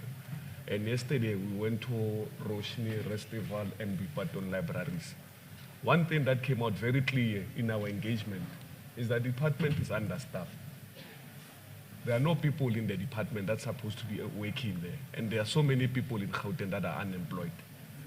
And here we receive a report that does not seek to suggest that this is what we're going to do in order to address the issue. It is still raised here as a problem. They knew it is a problem. They know it's a problem. It's going to continue to be a problem. But there's no plan, none whatsoever, to say this is what we're going to do.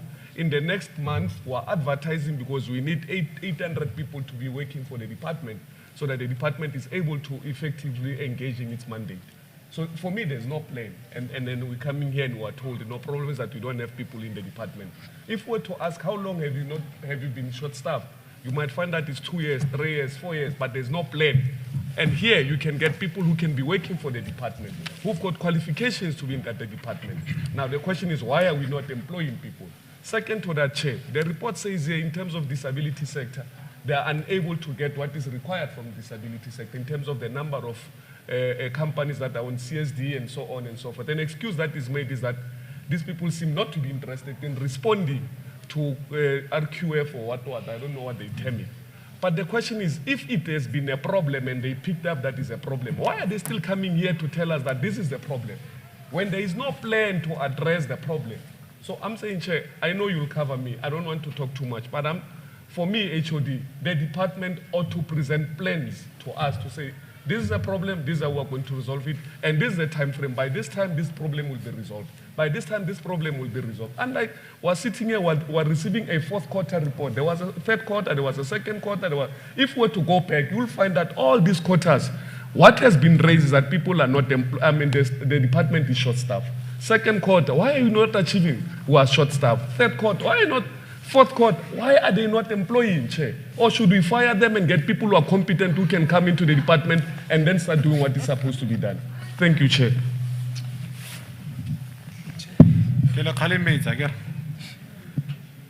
I know sometimes when we speak, stakeholders become excited of the inputs that we are making. But when I started, I did indicate that for the duration of this meeting, this hall remains the precinct of the legislature. Therefore, it's parliament in session. So your behavior must also be parliamentary. Member Chabalala left something before I make my input. Member Chabalala?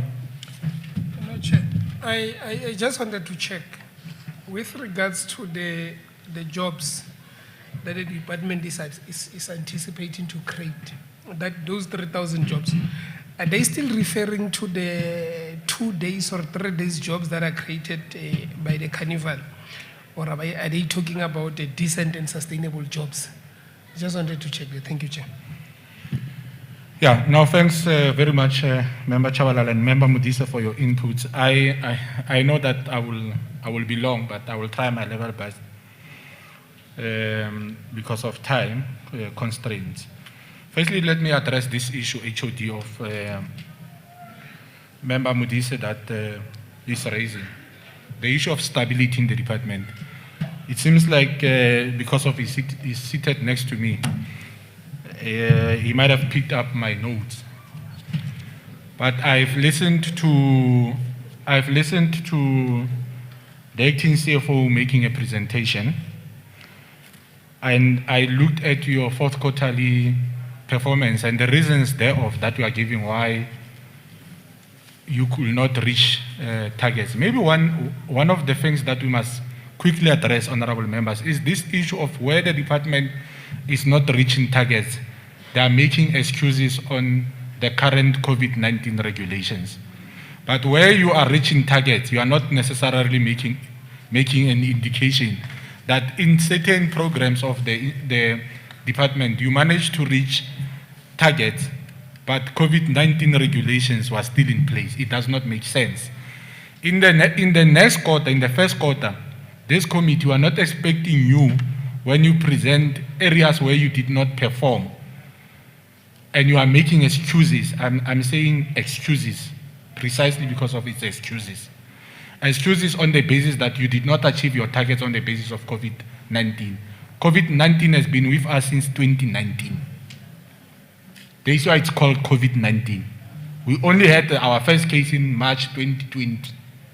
We are now into almost the second or the third year of COVID-19. It therefore means this department, we must just close shop, wait for COVID-19 to be dealt with. That's when you are going to offer services to our people.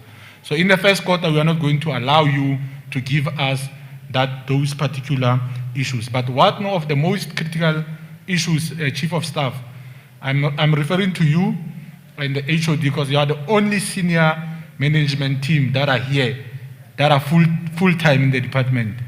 All of them is Hollywood. It's GFC of some sort. It's acting. We've got acting in all critical positions of the department. It can't be. There's no stability. There will never be stability in that particular arrangement. Therefore, let's make sure that when you come before the committee in the next quarter, we are going to receive a report that then will indicate that all the senior, in fact, let me correct myself, not say senior, all the executive management positions have been filled. Because we can't have that kind of arrangement in the department. Another issue, HOD, that you must really deal with the staff that reports to you is this thing of thinking as politicians we don't read. Because I picked up that your officials think we don't read it as politicians.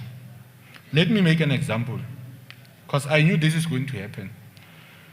On your APP, with regard to your performance on 15 days payment, in that APP, in that presentation, because you are doing a comparative presentation to us, on the 2020-2021, on the 15 days payment, you wrote 100% achieved.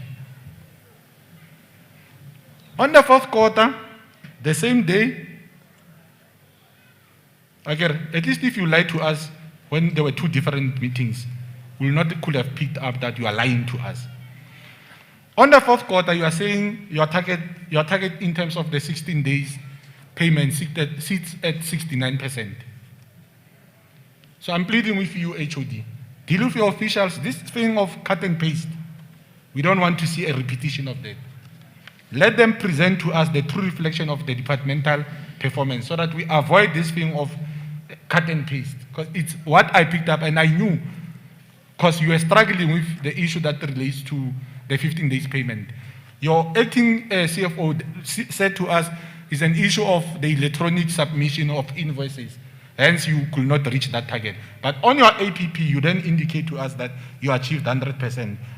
We don't really understand which one is the truth. But the truth is what we then will have picked up on the fourth quarter. It's only 69%. It's not 100%. So it means you lied to us. So in future, you must not have that particular issue happening again.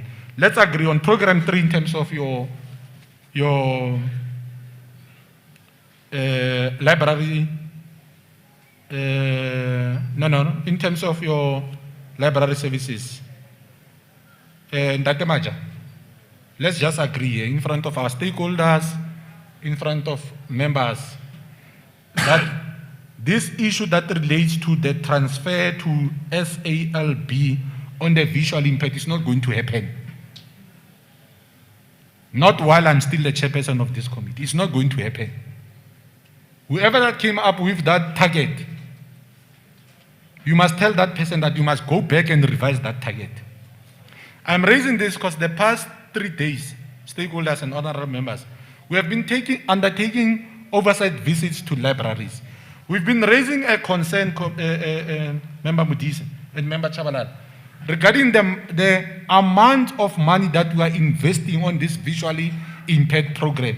In each and every library that we've been in Gauteng, the complaint that we are receiving is that there's no training whatsoever that is being offered by the South African Libraries Board. And we are paying these people millions of rands. And you want to come here and tell us that you are going to transfer money. It's not going to happen. Not under my watch.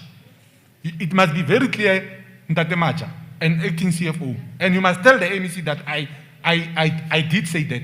You are not going to transfer money to these people. They failed to give us 21 visually impaired workstations. Now you still want to transfer money to them. Unless you are getting money from them that we are not aware of. Because tomorrow the very same stakeholders are going to say we are the ones that are corrupt. Because it's the narration that is there out there if we are not going to raise this issue. So it's not going to happen under our watch. So you must go back and revise that target that you are not going to transfer any money up until South African Library Services Board trains all our libraries as per the SLA or the MAU that we've signed with them based on the amount that we transferred to them in the previous financial year. If not, no monies. It must be very clear on that part. On the monitoring visits, I don't understand why our targets are so low, especially with regard to libraries. And it's an issue that continuously we are raising in Ntatemaja. It's something that we are continuously raising, and continuously you are with us when we undertake this oversight visit. We are saying one area that this department is lacking on is on the monitoring part. Now you come here, you present a monitoring target for the whole year of 150. But you've got over 280 something libraries in Gauteng. It does not make sense. It therefore means you are going to be seated there at the head office, like we suspect that is happening, calling libraries and saying to us it's monitoring visits. It's not monitoring visits. That is why we can't improve on library services. It's precisely because of continuously we'll keep on saying to you, let's make sure that monitoring and evaluation happens in our library services. So that target, it needs to be revised so that it's aligned to the current libraries that we have in Gauteng. Remember what I raised, that libraries remains the constitutional function of the Gauteng government, of provincial government. Municipalities, they are doing us a huge favor of taking that particular responsibility. Therefore, that monitoring, just make sure that we increase in terms of those particular numbers. On numbers of events, especially still on on program 3. Let's agree CFO, acting CFO, and HOD, that we need to increase the numbers there. On events, we need to increase the numbers. Our artists, since March 2020, they've suffered a lot. They suffered a great deal.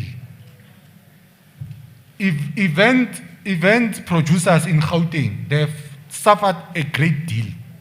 Therefore, it's high time that we need to increase the numbers in terms of the events that we need to support as this department, so that we are able to respond to the needs of those that are producing events and those that are performing those particular events. And also on job creation, and real job creation, like how Member Chabala will have raised it. This 1 day, 2 day, and we call it job creation. It can really work. So let's make sure that we increase the number in terms of event, and also acting CFO.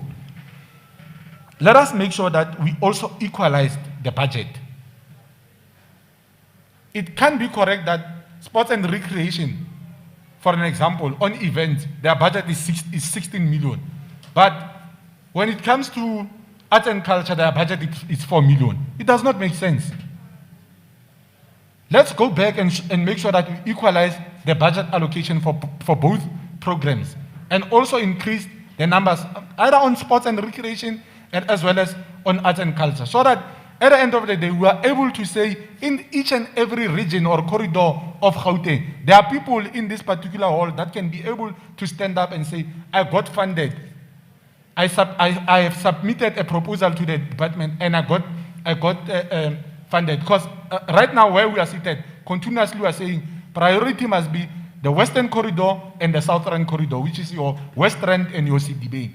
But when we look at the report that you present before us, continuously you are prioritizing Central Corridor. It can be. Let's make sure that we prioritize, as per the mandate of the 6th administration, that we prioritize funding to these two particular corridors. But over and above that, we increase that particular budget allocation.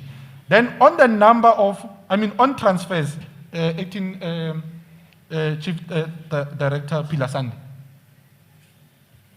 we have had a number of engagements and we have agreed that as this committee. You see, this thing of continuously you transfer money to previously advantaged NGOs. When you've got a structure within your own mandate called the Houghton Sports Confederation, their mandate is within your national sports and recreation plan.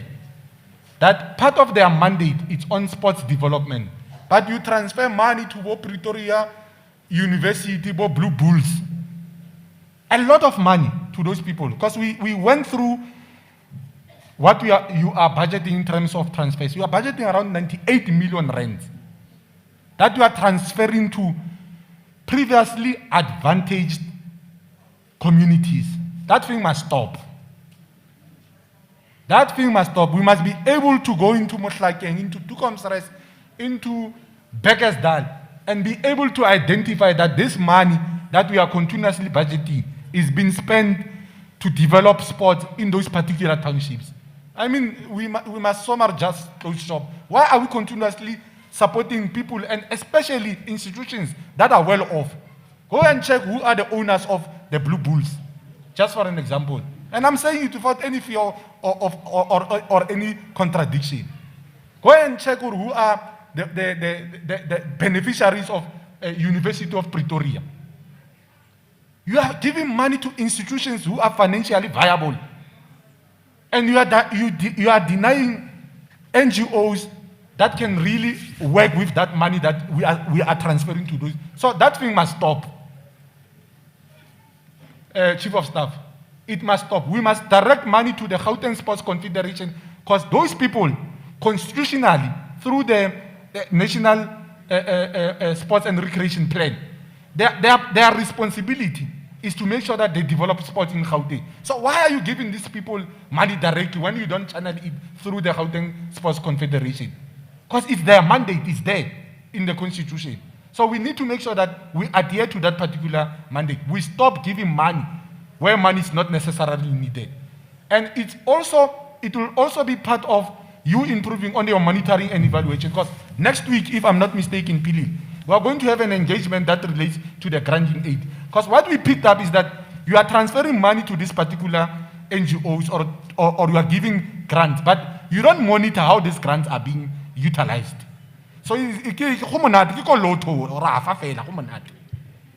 must change that perspective so that we are able, that you will get another NGO that reports to you, this Houghton Sports Confederation, that can be able to also do the monitoring and evaluation of these particular programs that we are funding. So that one we must really attend to. The issue of the EPWP target. Your EPWP target is very low, 150. It's extremely low. I know it's part of your conditional grant, but this thing can be improved through your min-mac engagement, both your technical and your political engagement. You can't have a department that we know is underfunded in Gauteng. You still have a target of EPWP of 150. But also what is very disappointing is that in the last quarter, on the third quarter, we requested you that we need to make sure that EPWP beneficiaries, they get paid. Our researcher here, when she was doing her job, she then said to us that in terms of your achievement, it's zero. It means you did not pay people their stipends, but every month you get paid. We found, you don't get, you get paid full salaries. But someone who's dependent on the 3,500 rent, you don't pay that particular person.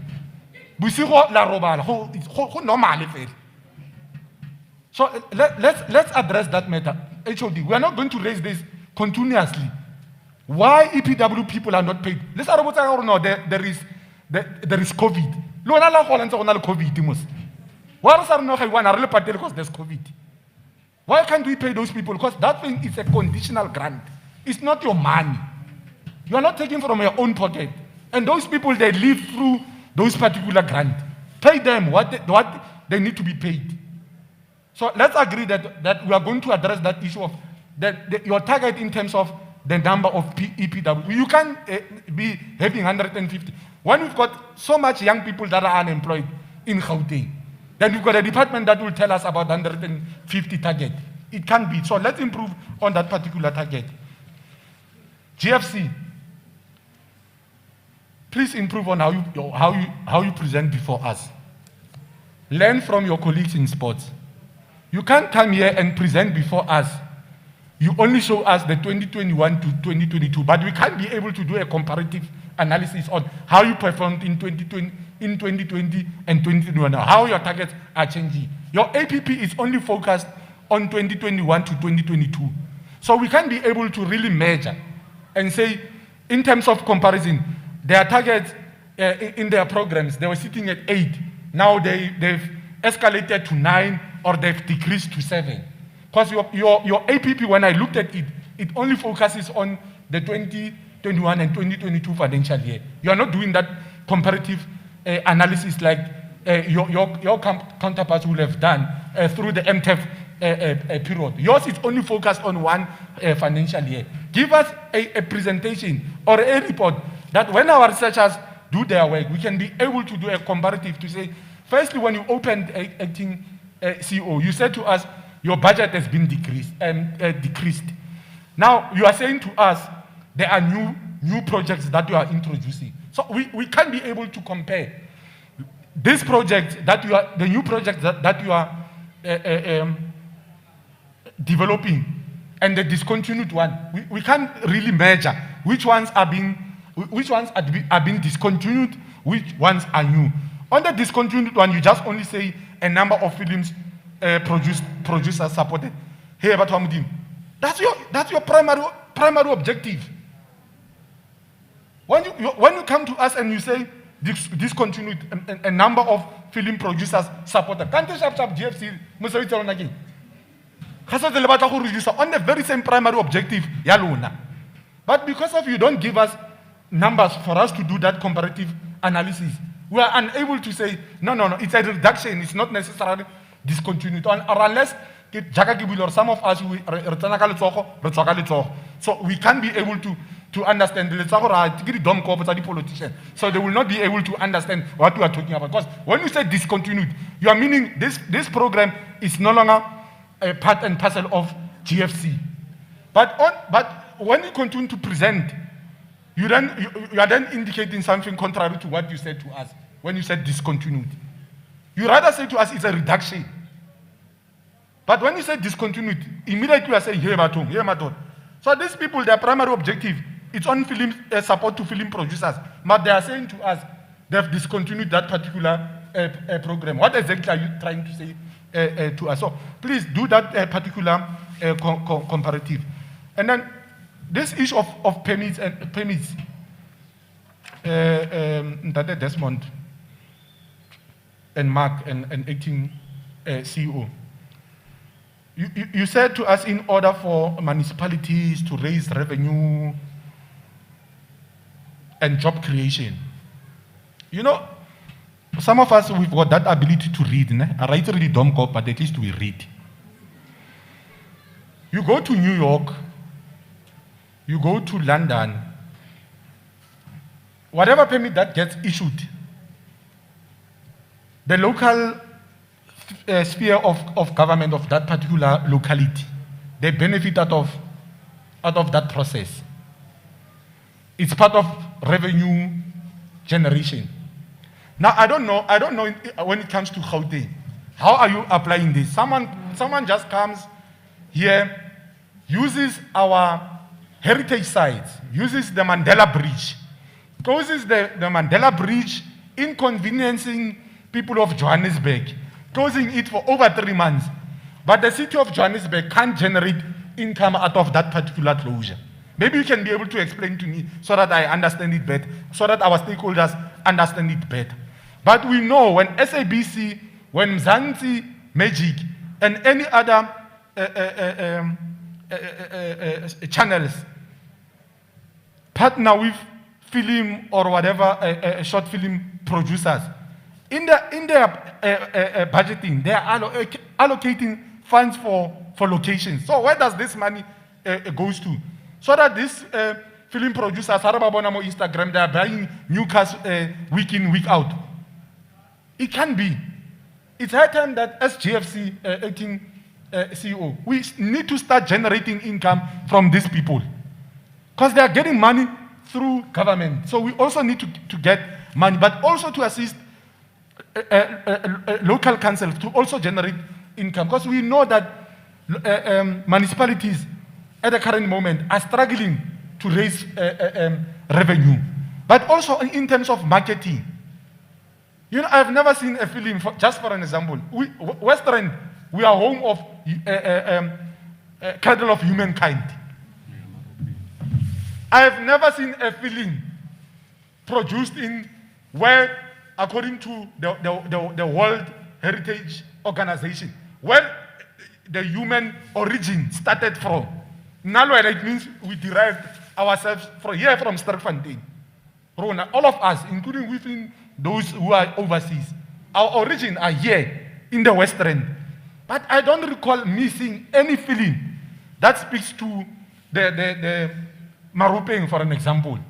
It therefore means, GFC, you're not doing enough to assist these people to market this heritage location, so that we then at least derive some kind of revenue out of these locations. But if you can just explain to me this permit, you just issue permits and that's it. Those people, they go and film and there's no revenue generating out of that particular platform.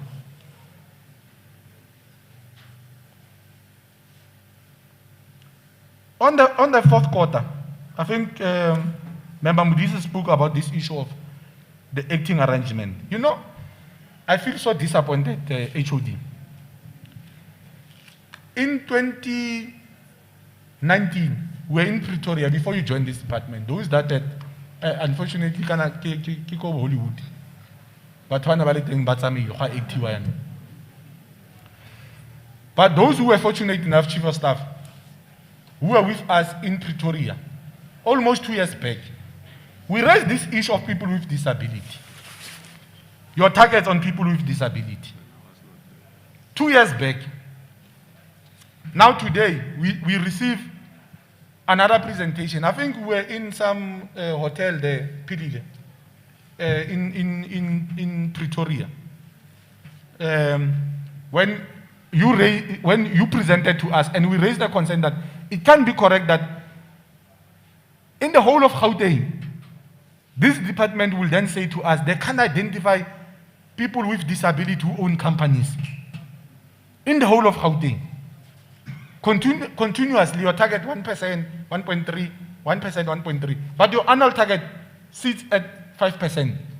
You are unable, to attract people with disability who can really offer services. And Member Chabalal is quite correct. Arabat little bit sakadi services, little like catering, little lava barona man. They also want to form part of the value chain of the department. It can't be only on catering. When you are saying you've given somebody business, then you are proud, we must clap hands for you. Your friends, tender. Oh, it can be. People with disability, they are also human. So they must also be able to get those big contracts that are within the department. So it's that time that you need to start running roadshows together with Department of Treasury. They are a responsible department when it comes to procurement in Gauteng. That you run roadshows to attract people with disability, so that you as a department, you can start giving business to people who own companies who are disabled. But not only disabled, women, youth, military veterans. Let's make sure that those people are beneficial, because these are the targets of the 6th administration. That our priorities must be on people with disability, on youth, on women, and on military veterans. I got that one, you are not shy away from it. Because those military veterans, when they make sure a push that we achieve this freedom today, they did it, banally that authority, assurance authority, they will benefit out of this government. Now, the RDP house, man. They must also form part of the beneficiation of these businesses that are happening in government. So let's make sure that we have that joint program with a Department of Treasury on making sure that we get all these other stakeholders to form part of that particular issue. Let me not go further, but simply to say what the director presented in terms of programs that are within the Western Corridor is not enough. We must be honest.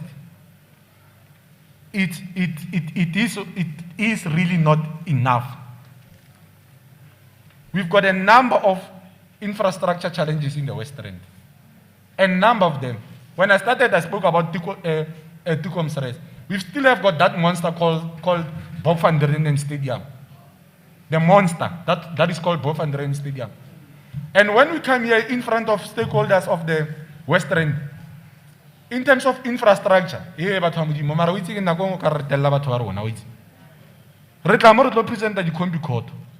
infrastructure projects of the department when it comes to sports. Anybody can ask us, as sports, what is it that you are doing in terms of sports infrastructure? Are we going to tell our people that we are building combi courts? Man, let us be genuine in our thinking and our planning. It can't be. It's high time that we need to be able to say, how are we going to attend to all these other infrastructure issues that are outstanding? Issues that relates to your Bob van Renen, issues that relates to your Tukom's Rest Stadium. And we know that in your response, you are going to make an excuse to say those facilities belong to municipalities. Intergovernmental relations was not created in government for mahala fela, for the love of it or for the like of it. It was done precisely because there must be that interrelated relationship between these two spheres of government. So that you are able, as the custodian of sports and recreation and development in Gauteng, you are able to interface with your local colleagues to be able to develop sports there. So every time when we question issues that relate to a sports infrastructure. You'll then want to say to us, no, these are related to local municipalities. He spoke very well when it comes to issues of the monument. Let me make a crystal example. Your Kagiso monument. That monument was built years ago. The only part for us to get that monument to be operational is the heritage component of that heritage. Marmesta Maja, somebody stole 6.4 million, and that person is not being held accountable. And we must continue as business as usual. When somebody took 6.4 million, that you are aware of, all of us who are here today, because previously when we had a session, we said to you, we need to make sure that there's consequence management on the person that was appointed to make sure that we recoup that 6.4 million. Now, that Kagiso monument is seated there, can be utilized because of somebody took 6.4 million out of the residents of Kagiso. Same applies to Bipato. Same. Now, he's raising a very important issue. You are planning to build 3 libraries. You can't finalize libraries that goes back to 2014. Kagiso Library, just next to the archive center, it's not operational. You are not saying anything about it. You just build a structure, now it's becoming a white elephant. Now you are telling us that you are planning to build 3 new libraries. But you can't finalize a library that you commissioned in 2014. We said to you as this committee, through your technical and your political engagement with the minister, because of this library, it's part of your grant, a CFO. Engage the minister and say, instead of us planning any other development, let's make sure that we address outstanding infrastructure development in terms of libraries. So that by the time when we start talking about building any new libraries, we'll have completed all the outstanding libraries that are outstanding. But le plan to build say 3. But let me tell you what's going to happen that we know of. You plan 3, a library supposed to be built in 9 months, but Lona, you take 7 years to build. 7 years to build a library that you're supposed to finish within 9 months. And I forever say to the committee members and staff that there can only be one reason why that thing happens. Only one reason. If it was your house, I give you 9 million and say, go and refurbish your house. Because of that 9 million belongs to you. You're going to make sure that within 9 months you are done. Because that 9 million belongs to you now. I gave it to you. This is your 9 million. Mary, because of its provincial money, and it's so unfortunate, whether people on YouTube are listening to what I'm saying or on Facebook, and I'm going to say it without any fear.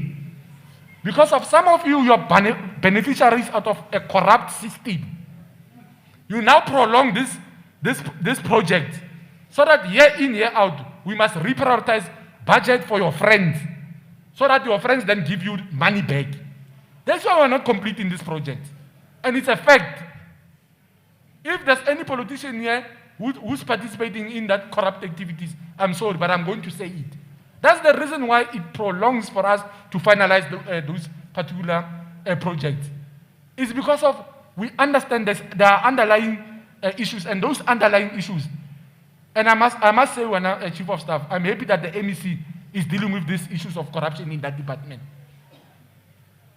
I'm saying I'm very happy that she does that. Because it's very clear that there must be something that is not done correctly here. You can't have a project that runs for 7 years. Year in, year out, you come before the committee and we want to then prioritize money. As I conclude, let me just make an example. Randfontein Library. This library has been operational for over 2 years now. In your budget, you then say you then allocate money to an operational library. Something wrong about that library is fully operational. We went there for an oversight visit in the Chabalan. Everything about the library finished, finalized. But you then look at the departmental APP.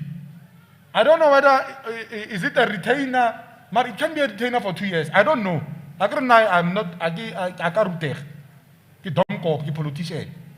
But I can understand why you will continuously want to budget for something that is operational. But saying something operational, you know, unless there's only one conclusion that I must come to. The MEC must put in an investigation. There are things that are wrong here. Why would you want to budget for something that is currently operational? But you can't budget for Kagiso Library. That continuously we go to it and say, let's fix this library so that the people of Kagiso can access this particular library. But you then budget for something that is operational. It does not make sense. And I'm sorry if you have the cons. Maletano mate il taba strong. Retayalo baboterano mate.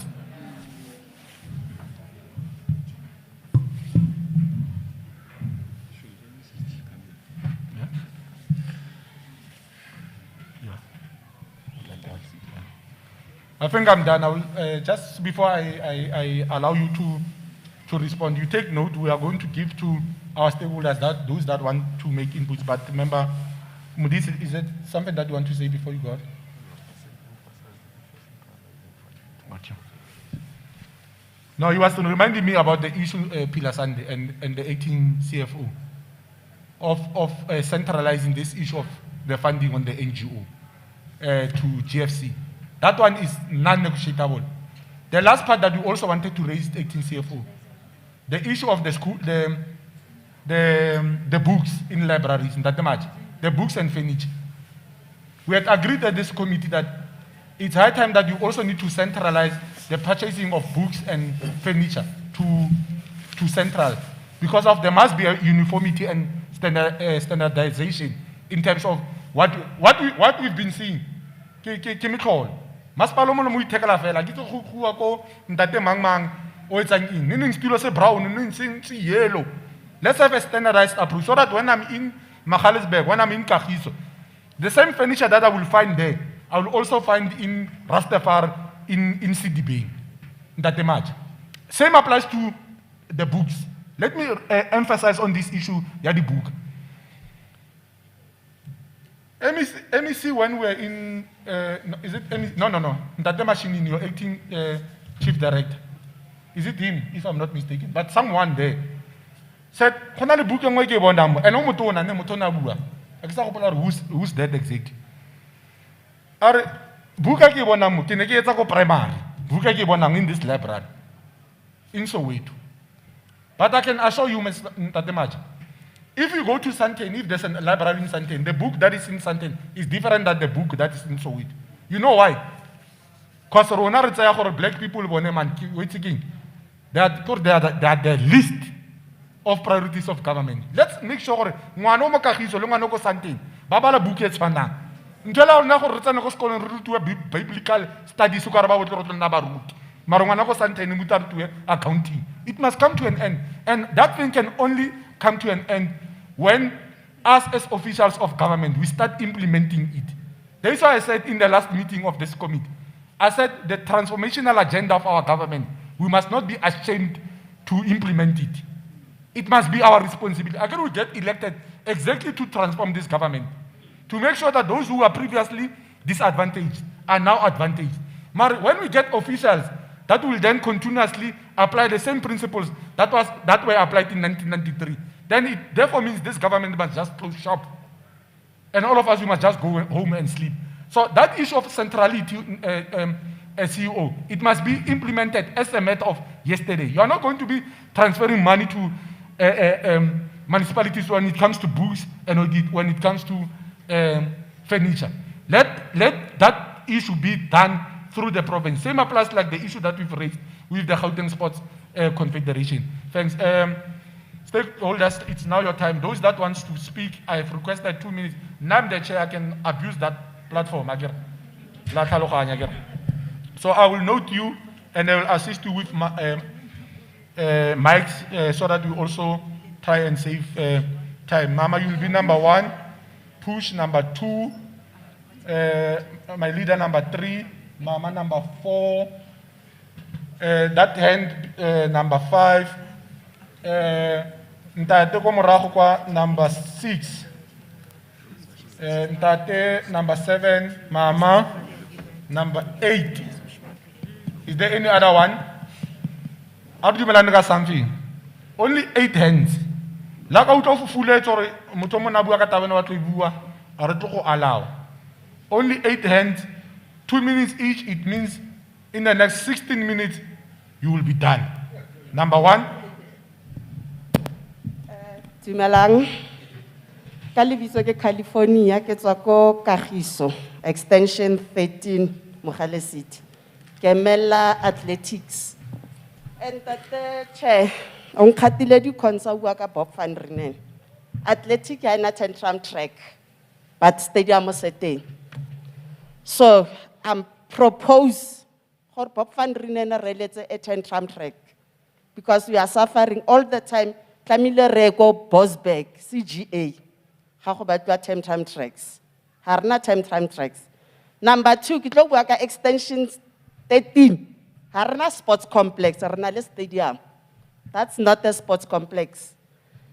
Koto A1, e berekisa netball, e berekisa volleyball. I plead mo canceling before Mayor a tlhokafala, may he so rest in peace ntate Diputi. Ka kopa gore re kopa koto ya netball, ya volleyball, even ya tennis because bana ga ba khone go a gona di sporting code. Stadium sa ko extension 13. O bona ga go tlo gymiwa soccer. It's painful. Gona le ba ba gymelang kore ga gona ntweng. I engage le MMC ya sports. Kore unkisa kwa. So ke kopa thuso mo lona bagolo. Ntate Bobo. Ko mo ko province. E capsulate ko extension 12. Ga e manage. E kentse nna ke sa itse ese ke le mo sports mo councilor William Ngwako. Ke ele e senyegile gona motho e tlhokomela because it's out of library. Ga ena security. Ke ele ya choke. Batla ko nna ka re bona. Ha ne e beiwa. I was not part. Lana e bulwa. I was not part. So ga ke ditsene. Number ya bofelo ke batla go itse gore the vulnerable kids ba gaina eng from the government. So ke fella fo. Thank you. And that chairperson, what's the cons? You see, you are honest but brutal, you know. But the leaders of this show. Because these officials, they must understand. For ANC, you are going to kheto. So how do you do this report in? It's not about personal confidence. Go organization in your own. So, no other chairperson, Lukisa, your department. These things are about the acting. So to delegate. Because we're not really community, we're only the official. We're alone, we're really rumilenda. For Haletum Sevitu alone. Yanin Katsuha chair. You see, Kasia Tatemudis, Chief Mukhal, Haina Distrat. And the Kvata rename Distrat. So I get to Rokona who the name mana. Hale Palaco go implement the library or the function. I know chairperson. I get to know that the Nerali meeting also our portfolio points. Nerali meeting also that the Mahales rework at the libraries. But the libraries is your local Tamakala Lika Jek. Those libraries have already mentioned. So, comrade officials, Tabarnadi, the powers of the community, or the powers of the you see, the reply. Nagi must push it from Sanko. You saw all these people, I'm a community members. Hagratangaba organized. So, number 2, another issue, Kohoriko Kahiso 1. Renale library, chapters, not library, swimming pool. It doesn't work, that swimming pool. So, Rikopa 2 so colonna, refusing that particular issue. Another issue, Kiko Kahiso Stadium. Banabako Kahiso Stadium, how about who use that facility? Something like Kruger's dog. Nahana to Kahiso or Kruger's dog, Kulop Huka fell, Horikopo Verixa Kahiso Stadium. So, Lona issue Rikopa Lirtus, Gayon. You see what about the bioscope, and I got to talk about bioscope. Talakibana, Kokahiso, I mean, Kruger's dog. Boom. Baskin Sam, by a Kelagote. If you like to chase a little caragote, ke Clement. Even in exercise lo gore kante tshwantse ba re patele batho bao. So tshwantse go simula no. E tlo re ga batla act. Le bo 70 lang ne chairperson. Ba khela go mogale. Nersa what's Mr. Modiso re thusitse wa tlisa this information. Ha ke simula ke bona di camera ka re oh. Le patetse mo kae go mogale. Re kina bokae. So check na le di issues tse phaya ne. Tsenga di raising around the issues. Issue ba ibuilang ka di catch. Go di catch ba tsa di eng. Pose Mr. Modise. Ha ke itse le comrade. O se Accredited chairperson ke ra ke se na ke ka pose tawa. So ke go ka giso re na le catch A1.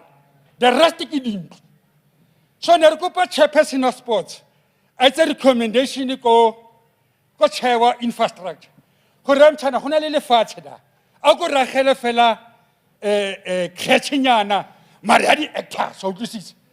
And then that ya ga go ne le di academy acting thank you Ausak. Or ke tswalla che. Oh.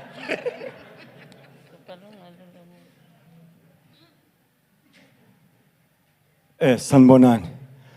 My name is Andres Dandi. I'm an arts practitioner.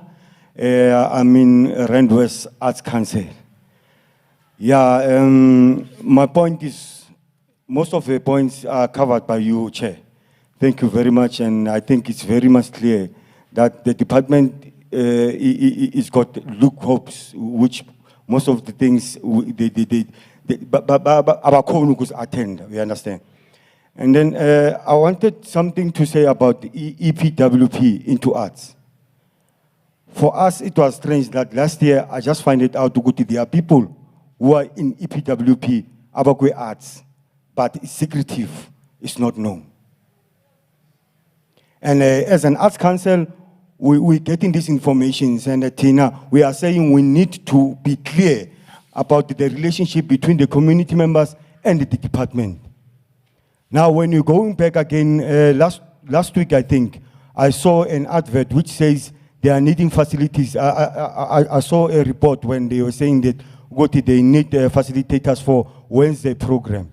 When I look at it, it says the age restriction is 45. So tell me, I'm Andres Dandi, more than 45. Having an experience, I want to help my community, but it's restricted. It's a problem for me. Now again, I've been saying this for years and years. Our kids are suffering in terms of, they are occupied in terms of drugs because of, there's nothing, there's a gap between the Department of Education and the Department of Arts and the community. One gap is one, so when I go to school and teach your kid into a tanda or maybe like music, I know when I come out of that side, comrade, the sabotage, my mic is down. Yeah, we need to go to the schools and say, as a practitioner, I want to teach this kid. And I know when I teach this kid to go to at the community, I'll follow it up. And then I ask when I go back to the department and say, this kid is doing that. And I'm helping the department into their database. That is where we need the relationship is.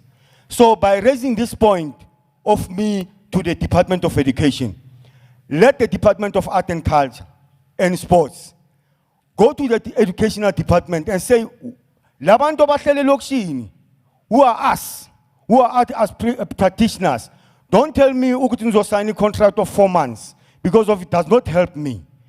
Let them hire us. Ukuthi singahambi again and go back to Joburg and send the sitnini singumphakathi. You understand? At least they are meeting us halfway ukuthi singakhona ukuthi artists they must suffer. We are suffering in terms of ukuthi when I speak like that, I'm speaking in a portfolio of a chairperson. Let me tell you again, I know ukuthi you know I ubwatata ole you won't get anything. But the portfolio says to me, I must say this. We are suffering as artists. And it's very much so that we need help. And from the department. If we don't have that relationship, it's a problem. We understand? Because of the community members, they need that. And the problem here is not to go to, we need to go to, it's clear, West Rand has talent. West Rand has talent. But people, they are not taking care of it because of all of us as artists. I'm going back to the artists now. I'm an artist there too. Let me tell you, they are individually so. Cannot come back to the community and support. I also blame them now again. Ntate, we are right when you're saying about the West municipality, we are in a relationship, we are going to form a West Rand Arts Council where no one will come in, more West Rand, there is a easy. We said go Rand West Rona, they know it. Libona department, they know it. If anyone wants help or atobata huira event or an by consult us first. Do you know these people? That is where the relationship needs to be. So we are encouraging people to reform those structures. Lerona retornan lento. Resa emela legislator ita morona. Let's go formulate. And lerona renen strong. Let's depend on more. Let's formulate and be one. This is not different. We are talking another language. So we need also Lerona will be one. When we say Zoibo Pale West Rand, no one is going to get into West Rand not knowing. We need to be strength and we need to have one voice. Kalebo.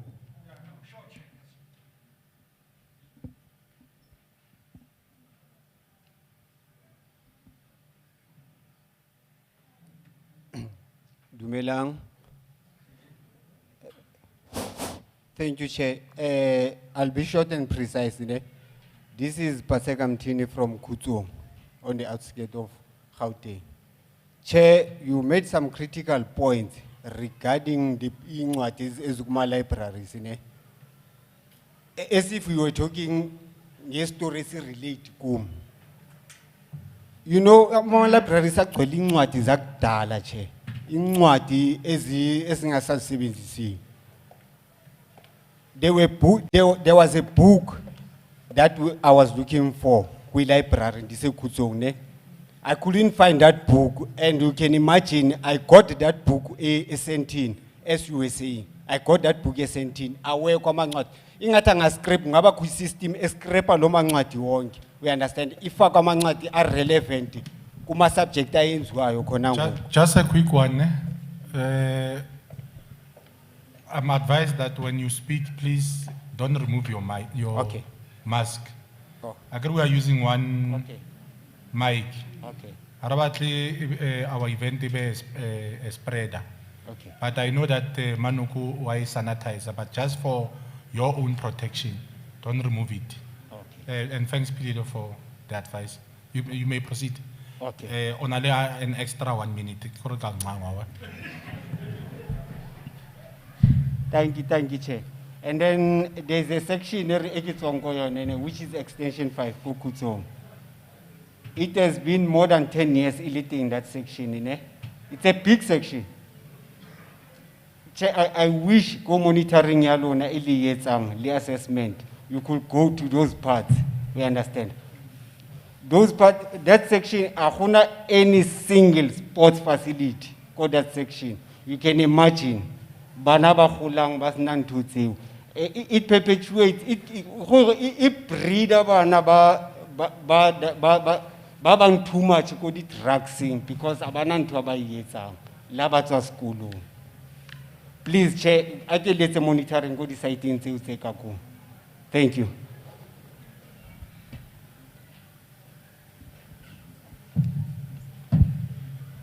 Yeah, you just mixed the numbers, and after Ntate Abua, Mama Otlana number 6.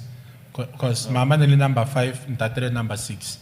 But Otla Mama. You can proceed, Ntate. 1, 2. Thanks very much, Chairperson. Kalibito ki is Tembiso Musito. Kidzwako Mohali seat in Mahalisbeck. Chair, you raised a number of issues, particularly So we'll leave that one because I know that you will push the department to react swiftly on that one. But Chair, in all the issues that were presented by the department, Nerekopo do a breakdown of EPWPs in participation so that we know. Because you might tell us that you've got so much EPWPs, they are only in the central corridor, for an example. So we need a total breakdown to say in all these regions, this is the number that we have of EPWP, so that it assists when we come here, we are able to say, no, there's young people from our region that are mostly participating on these programs, EPWP. And then the other one is equal distribution of programs in the same corridors that we have. That you cannot have your tournament or your event happening in Central Johannesburg only. When you come here, even the municipalities struggle to host a mayor's cup for that matter. But we have a department of sports that are custodians of sports that could be assisting in having these programs. Because now in local municipalities who are struggling, there's no finances, but with the department, there are programs that can cut across these regions so that young people are able to participate, young people are developed in all these corridors, so that we don't be seen as if we are servicing one particular regions and so forth. Sports facilities in rural areas. Chairperson, it's disappointing that you, in rural areas of Mohale City in particular, there's no place where you have a swimming pool. I'm happy that you raised the end to consider that you are going to do a size of Olympics, swimming pool. But in those areas, young people who want to be swimmers, who wants to, there are no programs. SA swimming programs are not happening in those rural areas. But we come to these programs who are invited and who are not beneficiaries of it. So it's high time that such programs are looked into and they cut across. There's a uniformity that you're speaking about. So that the same thing that happens in libraries with books that are in Santana, in Kokosi, everywhere, the same applies to programs. That issue must be there. We must have that particular uniformity. ITC upgrades in our libraries. I mean, when the program came to Mahalis, the very same issue was raised. To say, no, we are going to make sure that we put in computers, your Wi-Fi, all this. Sanbonen, igama usibongile Zondo. I'm from Kagiso. Most of the facts, actually, they have been covered. Sports, Eskolweni, libraries, but even Elena, the archive, we're not even informed about the archive as it was like being built. We didn't even know about it as the community member. Information, ibalulekile, but it doesn't reach the community. I represent Western basketball today, but I'm here. Information there, we got it like past 9. Ukuthi kuzobe kune meeting today la. Why the Western Basketball Association was never being informed about these meetings.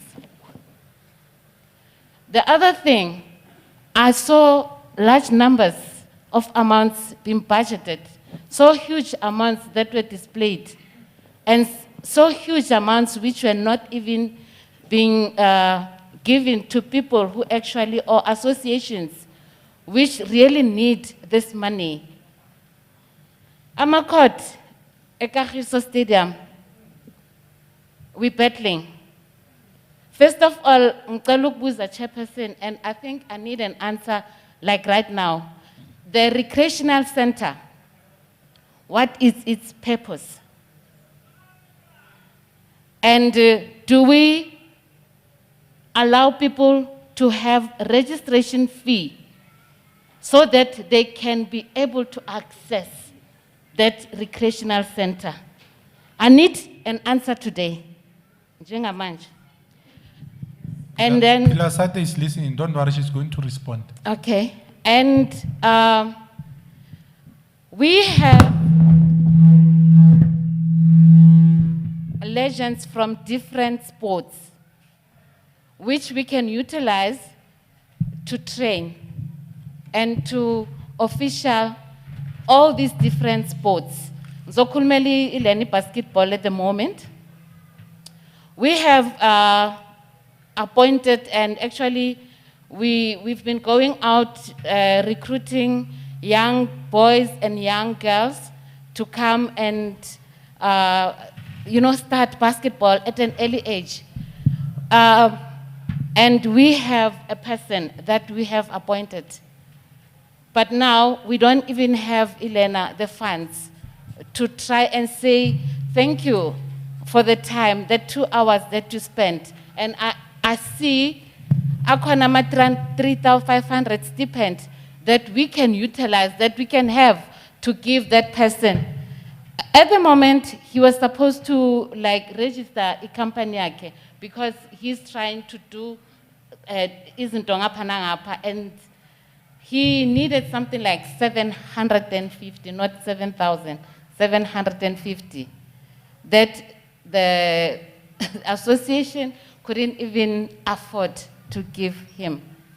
And out of that 750, myself and one of the parents were able to at least cover 500 rand, which I felt we are saying as a community, we're looking, Elena, our children are being fed with drugs, and they are attacking actually young men. I mean, the leaders of tomorrow. What are we doing as a community? What are we doing as leaders? What are we doing as fathers? We have fatherless children, and we are raising angry boys as single mothers. And I want my son to be different, to have his own family and never divorce his wife. But how do I do it? Elena, the drug lords, they go to the stadiums. But taking some drugs at the stadium, soccer stadium. There are cars going there to sell those things during sports activity. What is the community doing about it? They're actually supporting it. The question is, recreational. So I'm being asked to pay 220 monthly. What for? And I need to understand the equipment in that facility. And the people who are supposed to be looking and taking care of them. So that our colleagues get it. Yes. The recreation center that you are referring to. It's in Kagiso. Yeah. Where Yes. in Kagiso? So that- Central. It's only one. We only have one. Okay. At the stadium. Okay. And then maintenance for Yona again. Because there should be a manager who's supposed to managing it. And then I'm sorry that I'm taking time with you. Are you referring to the Kagiso Monument and Recreation Center? Yes. I need to understand. We have a manager there who's responsible for it. But the grass, the place looked pathetic. The grass and actually the building, because of the grass, it will look like it's an old thing. Meanwhile, this thing is very new. And then the maintenance and the cleaning facilities. I mean, at the moment I'm talking, as the basketballers, we're battling to have a hand towel. We're supposed to buy it from ourselves, from our own money.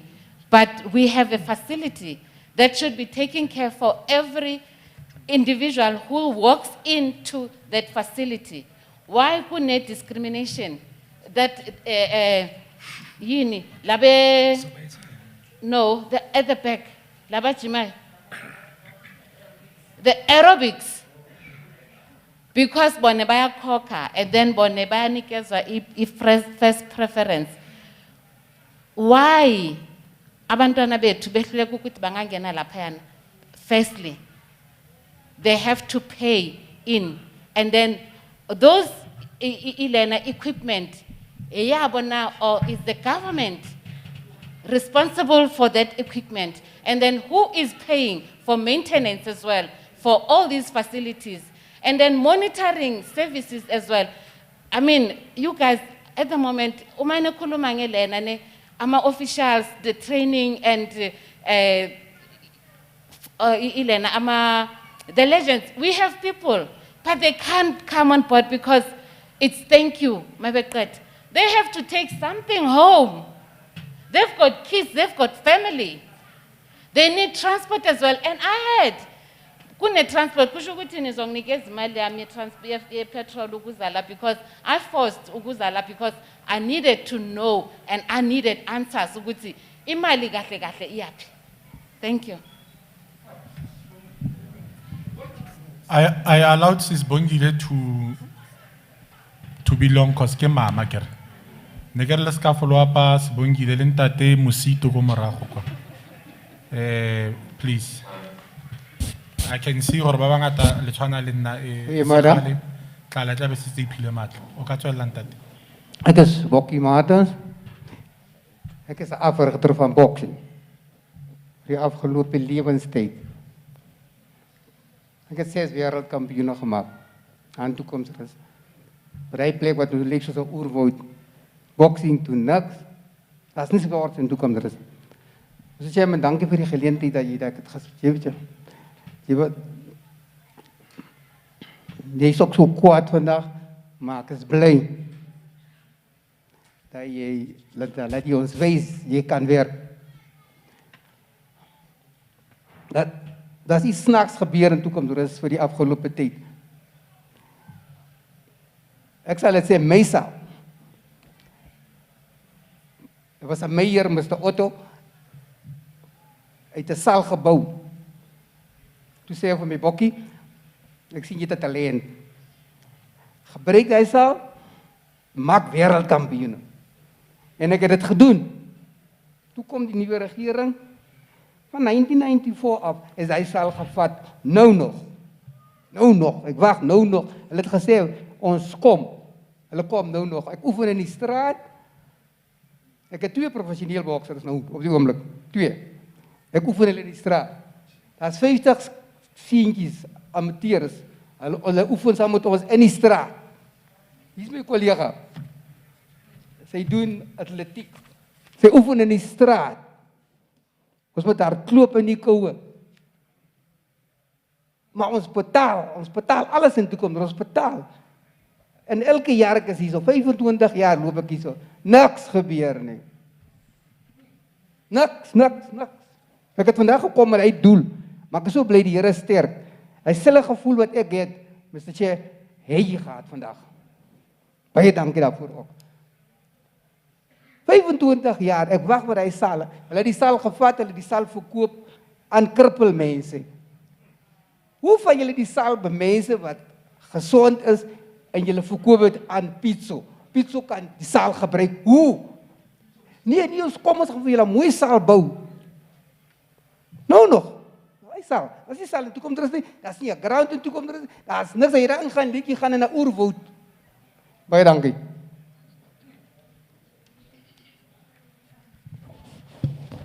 Before Mothawo felela tswela, le re thusitse ka translation. And thanks to the team seated there, I could hear everything because of those booths. Thank you so much. Hey, but at least I managed to. So at least we are not paying these services for free. Thank you so much, guys. Nna lebitso la ka ke Nelly Mogatle, ke nyetswe ke ba Adams ko Tukomsras. Ke motho e ke itsegeng thata ka di athletic, sala ke matha from 1978. Le bo Bruce Fordyce, all the top runners, bo Zolabat, the late Kenny Jacobs, the most people, Banquet, the South African Athletic Association, Banquet, because they represent the athletic haromela for interprofessional.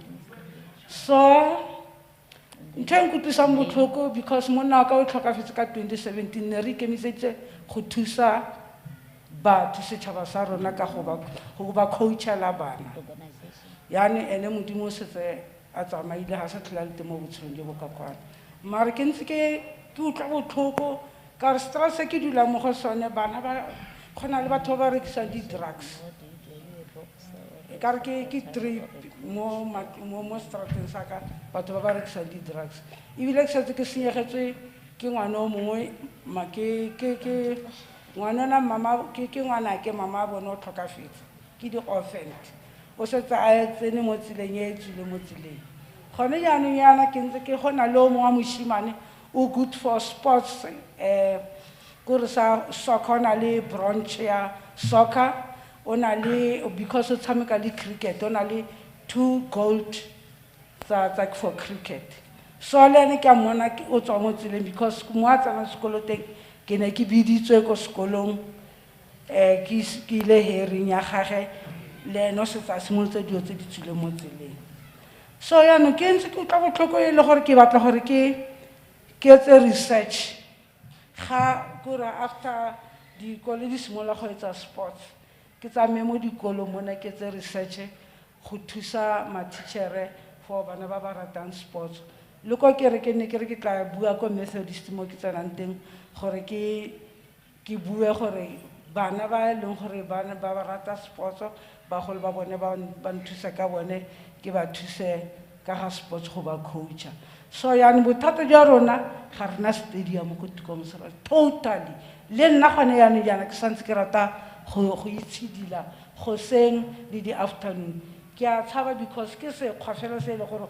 o ka nna re ipua le mo go sone so ke utlwa botlhoko thata ka gore ke bana le motho wa talent le gore ke be ke ba thusa ke mathile di comrade ke na le about 33 gold di medal mo ntlong ke na le more than 12 di trophy ke na le ntho tse ngata mo ntlong ya ka le rewa itse se tsa tsene ko ntlong bosupi jwa gore ke motho wa talent I was born in talent di teng ko lapeng le mo interneteng le ka nna lang googla mara ke tsebagala ka sefane sa ka sa pele sa Nelly Mogatle the whole newspaper in South Africa like Borren Daily Mail tse di benne bo Sunday Express all the newspaper in South Africa ke na le di articles tsa teng so ke kopa thuso ya gore dilo tse ke di kopang gore ke thuse setšhaba sa gaetsho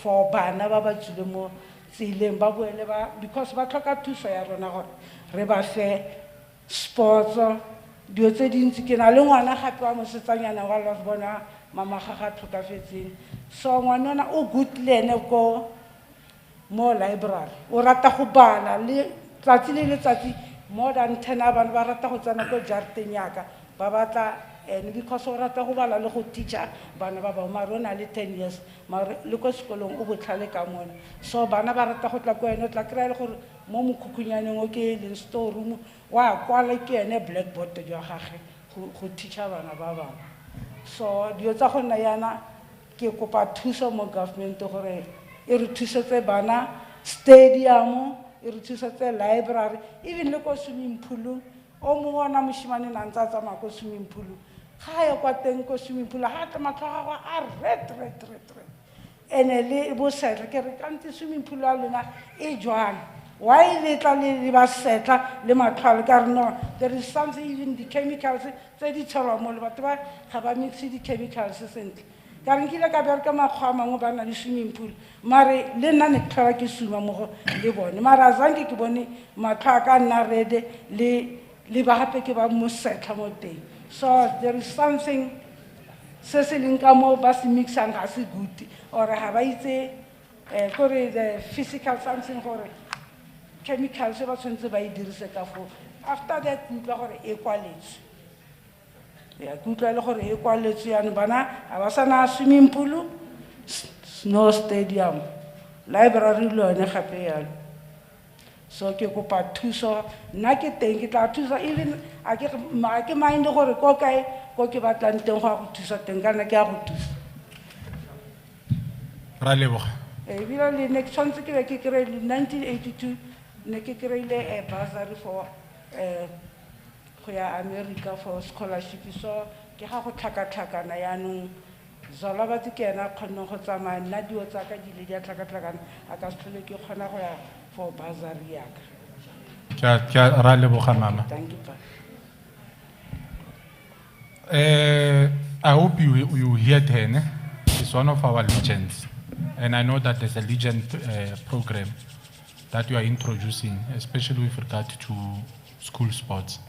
So maybe outside the meeting you can get her contacts, because she's willing to also volunteer and assist in terms of sport development. But there's something that she raises that I also want to raise. Before I allow the department, quickly, HOD, you will direct your colleagues in terms of who will respond for which questions, and please let us not prolong it because it's getting late. But I want to plead with the people of Tukomsres, those that are here, because Mama raised an issue that relates to the stadium. We are there today. Raised the issue that relates to the swimming pool. We are there today, because I have received a number of petitions regarding the status of those two facilities. But what got me worried, Mama, including all of you who are from Tukomsres, we can't have a situation where you as the community, you allow people to ban our facilities. Instead of us investing on new facilities, we must then now invest on refurbishing facilities that were banned by yourselves. Our combi court there was banned. Our library was banned. We built a new combi court. It was opened, HOD, but now it was banned. Nobody wants to take accountability for it. We know that community might be angry, but your anger, you cannot take your anger out of the assets that belongs to your own community. We know that there is what we call the asset-based community development. Take care of your own assets. Those assets, they don't belong to government. When you are angry, don't take your anger into our assets. It's our assets. I'm part of the community. You rather take your anger somewhere else, not in our facilities, because you are not aware that you are affecting your own kids. When are you thinking you are affecting some of us who stays in suburbs? Because we don't care. It's a reality. Most of us are in our own estates, in our own comfort zone. But those who are suffering are those who are from the townships. But you are busy banning the very same facilities that needs to take care of the very same community that you are from. So please, my Master Push, let's make sure that we encourage our people to take care of their own assets. They belong to them. HOD.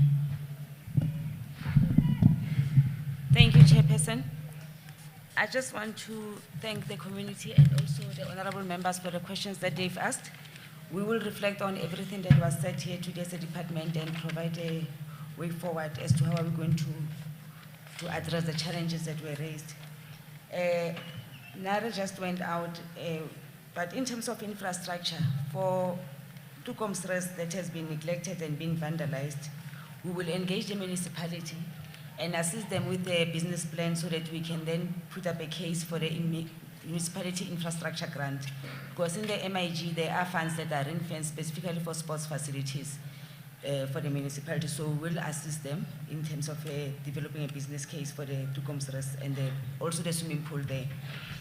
And also in terms of the Kagiso library, the department is busy with the procurement of a service provider to do the remedial work so that we can get an occupancy certificate and operationalize that library. And for the Randfontein Library, Chairperson, as you've alluded that every year we do have it as part of budget. The issue of a Randfontein Library is because over the past 2 years, the service provider were not able to provide a credible final account so that we can finalize that project. But only now in Q4 that they've gave us a final account. So we are busy finalizing that so that we can then finalize also the building drawings and then the closeout report, then we can finalize the Randfontein library. In terms of the mass participation programs, the plan that we have there is we've said that what we're going to do, we're going to be planning to do both the physical and the virtual programs to ensure that in case we go into another lockdown, strict lockdown, we can then continue with our programs virtually, unlike having them, because as you know, our nature is mass participation. Mass participation, it involves a lot of people. So if we are going to go back into strict lockdown, we will be also doing our programs virtually. And in terms of township economy, we are not only looking at catering and transportation in terms of taxi, but we are also exploring ways of how can we capacitate our communities to ensure that they become, they take part. We have equipment and attire that we are using as a department, so we are encouraging that we should be producing that in our township. And we were looking at ways of how can we capacitate our community members. And in terms of also the library furniture that we buy, if we can get it from our local township, that would be great. So we are looking at ways of how can we empower and capacitate our communities. In terms of the vacancy rate, I think those ones we are addressing them, Chairperson. We have a recruitment plan in place to address the challenges that we have within the Department of vacancy rate, so that by the time we come back, we do have those positions, especially in the executive levels, that we should have finalized them or filled them. I will hand over to Pilar Sande and Tatemaja to take over, respond on the library issues, the building of statues, and Pilar on the water program and other sports questions that were raised. Over to you, Pilar.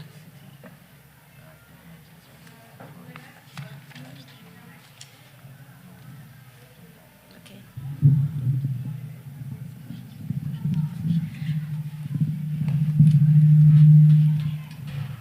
Ke bonahala hore ke tswa ko sports nne a ke tsebe on sa mic.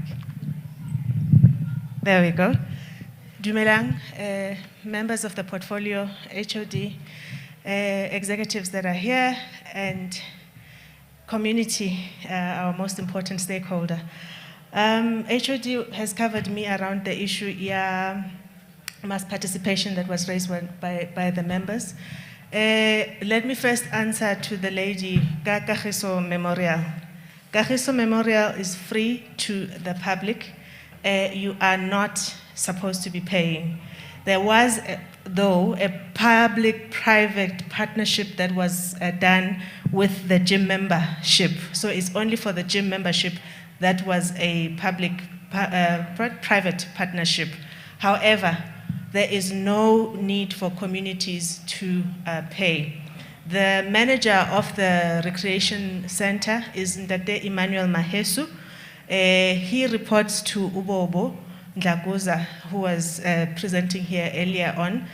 So any problems that you have regarding the corridor, Mr. Bobo Ndlaguza is the contact. He did give me an opportunity to give out his number. Through you, Chairperson, may I? Yep. 083 648 7607. Kita ibisa hape 083 648 7607. Kikupehle in terms of privacy and all of that. Work purposes only. Agir bahais. Lea ngalefa yona number. Ki Pilar Sande, Acting Chief Director for Sport and Recreation, 060 521 6889. Ki kupertome Linda Debobo. What happens is harifana kadi number.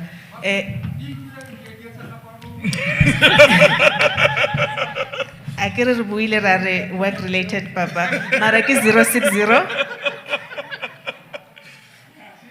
521 6889. Ke a kopa mongwa area ena ke Bobo Ndlaguza go itlo thusa gore o thome ka yena Hai ba ka nnete ha o arabe ro teng. Ha ke re, ra leboga. There was one around recreation. Most of the questions that were raised, HOD members, are around facilities.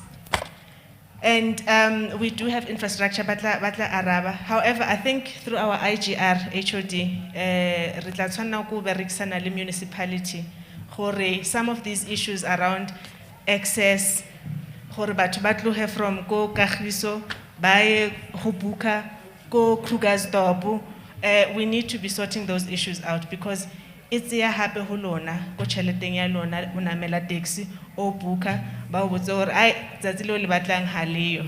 So we need to find a means and ways ya go make sure gore even le rona as our office, we can avail ourselves our office gore le ska ya go Randfontein, as you are indicating.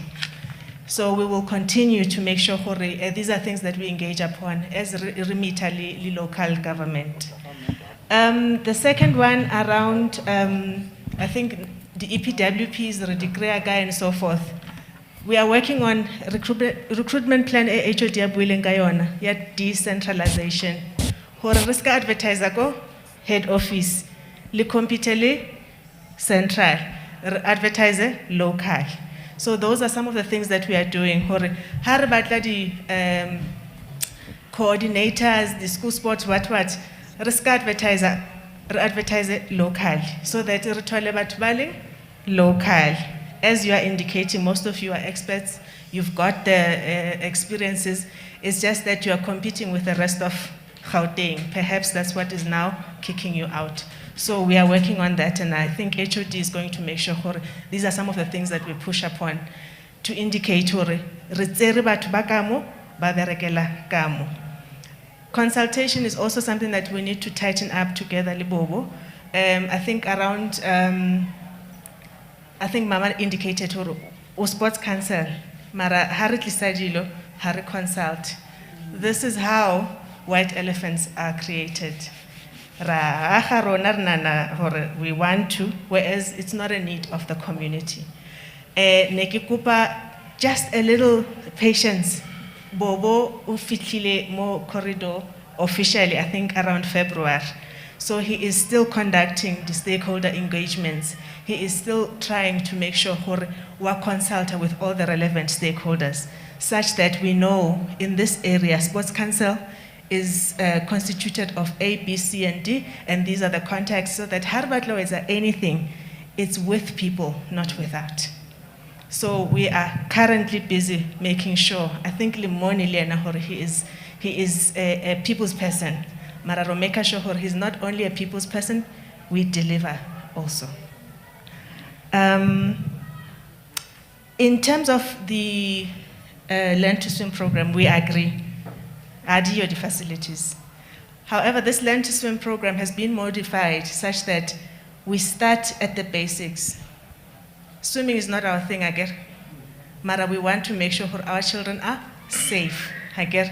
We all have that memory of where you got there, you run, and then because you can't swim. But we've modified the program to make sure that we start a foundation.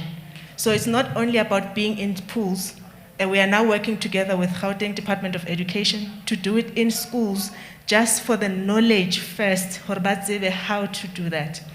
While we are working with the facilities in our local government to make sure our pools are well maintained. While we are working with them, we're also providing training, because I think Mama was indicating, ngwana matlo ama red. Yes, it's because the balance in the chlorine high right. But if you're going to be put or maintain a pool, whereas how it's the dynamics you are going to have such problems, and we don't want that for our children. Because skin, and later on these problems will come again. So we will work very closely again, I think, our municipality, to make sure that we do things the right way. Ke kopa industry ke leng ko yona. Ke kopa re ska dumela go tlala ka bana ba lona. Make sure gore people that work in these facilities are qualified. I know sometimes in the sport, ke sports, what la diwa fela. There are injuries that start from a very young age. Ne? And if you don't allow the right people being qualified, that's why sometimes really pains and aches later in age, because I'm sure Chairperson Hanot Lalapolo never how Rachel that is not the right thing. A trained person will know what to do to stabilize you, to make sure you get the right type of treatment. So sport it's mudlalo, but mmele bana ba lona is very important. So let's make sure for the people that are qualified, and let's encourage the youth out there to take the courses. Without making sure they take the courses. Renali Sports Development and Coordination that is led by Mayor Marissa Rose. They provide courses for that to make sure they are empowered. So please make sure the people that are handling your kids are qualified. I just wanted to take time to make sure that one Gigen community while we have the opportunity. HOD, I think we've covered. I've given out my number. I've given out Bobo's number.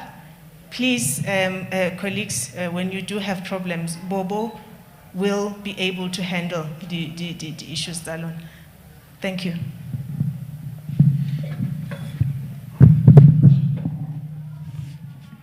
Mutulastulo wa committee, maloko a committee, motshwara tlhogo wa rena, acting CEO wa GFC, community leaders, arts organization leaders, and sports forums, Sechaba, sa Westonaria ke atamisha. Check yema, obane, tlhogo ya rena uiche, ki bolela ka tabela ya di statue. From the floor, Manchua Chuleng from the second speaker, Mr. Master Push, Mabapili Tabayadi, naming of streets, Kichela Trogo, Ibile Kirmutumor Tarere Fecha Kamo, Nalena, Retabulela Ore, Kitsamadi Fergaidian, because we are aware there has been submissions since 2016 where regions have been submitting names. And we have had a backlog in the province, and we are trying to fast track that issue. So, the third speaker, Rand West Arts Council, Ndate Andres Dandi on arts education. Yes, indeed, it is true. Or the arts facilitators. We are Houghton Department of Education. Will make sure. Education says to us now, there needs to be a criteria of any other facilitator that gets into the schools. So in that criteria, one of them is not just issues of qualifications, but it's also issues of experience as a community developer. So the University of South Africa, UNISA, they have designed a program where NQ level, they are able to give you a program so that bana ba ska no ruta fela ke mang le mang mpe ba ruta ke ba tshwaeleng gore they've got at least some level of appreciation of how to conduct themselves mo pele ha bana ka re ka nako go kry le gore motlhomong maja a go la botse ke le wara mara might be a talented actor mara ke le wara e ke fetša fela ke tšea bogwara ke fa bana. So look at that application properly, because it is the best that we can do to ensure we satisfy the demand of education on arts education. In your own area, no apply. Please support them. So 45 ki ona mono re nyaka banna ba boema le basadi ba boema ska gram tlhomoro tlo ba parlamento ane ka bana ba batho. So what I was going to say is the Western Arts Council that you are establishing, ensure that you at least work level SIFSA, level archive in your own areas, Because what in the artist environment, reformer, and in our own individual capacity, there is no grant funding like you are saying, then the stakeholders. So we are going to be with you to support you in that establishment. I know it's been an idea for the last 3 years or so, but we are going to give you the support that you need. If you look at natural appeal, or grant in 88 or teacher June, you can now apply to ensure you formalize yourself as Western community. So it is well supported. But I know you are also very passionate about teaching and community development. So I noted here, Ntate Pitso Mulevedi, Limme Louisa Marx. They are our 2 arts legends, those we have deployed and work with, go the ECDs, early childhood centers. Programmer recruited 4 more from your corridor. We have invested amounts in the area of Western. So with those 4, the applications, I think the process will be opening up soon. But from July, they'll be in the 2nd quarter contracting 4. So the whole Gauteng, it will be 20 arts legend. So I was saying with these 2 already, we had a good report. So assist us as well to identify those arts legends in your own areas that you think maybe we might not be able to reach, whether in the semi-rural or in the rural outskirts of the region. Che, kidnapile kitwala kota benya mafelelo ya library in terms of catalogs. Kinnetur musho ka studio bidele a greater catalog to satisfy every user in the library. Kinneti. Mara the old stock, we need to get rid of that so that we also bring forward a new local emerging authors. Balongor banelo khoni ba ngwala. Mara buka ibo, ha no buka ka khala. Buka tsa Shakespeare, buka tsa Sekhukhune, buka iba a etsofala.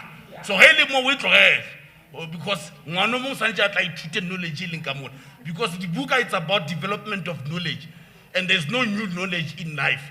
Knowledge builds on each other. So correct, it must be there. However, more the community in Jarena, we need to be also to be saying, let's access the e-library services. Already about 136,000 e-subscribers, because more than the catalog is greater. The latest catalogs in relation to utilizing our library services. More of the land need to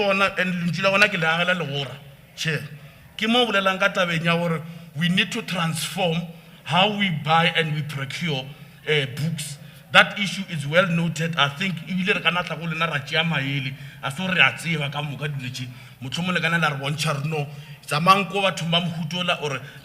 best practices are from other countries or so we are saying we are available to take advices on it.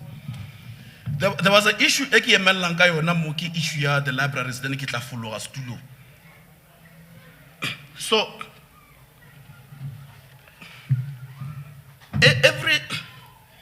every time